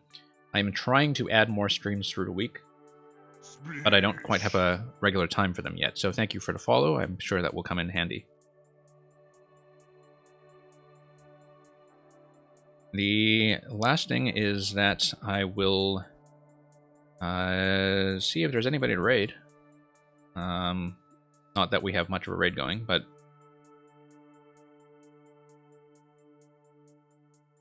usually if I still have some makers sitting around at the end, I like to pass them off to somebody who is just starting up viewer levels. Whether you are staying for that or not, have a nice day.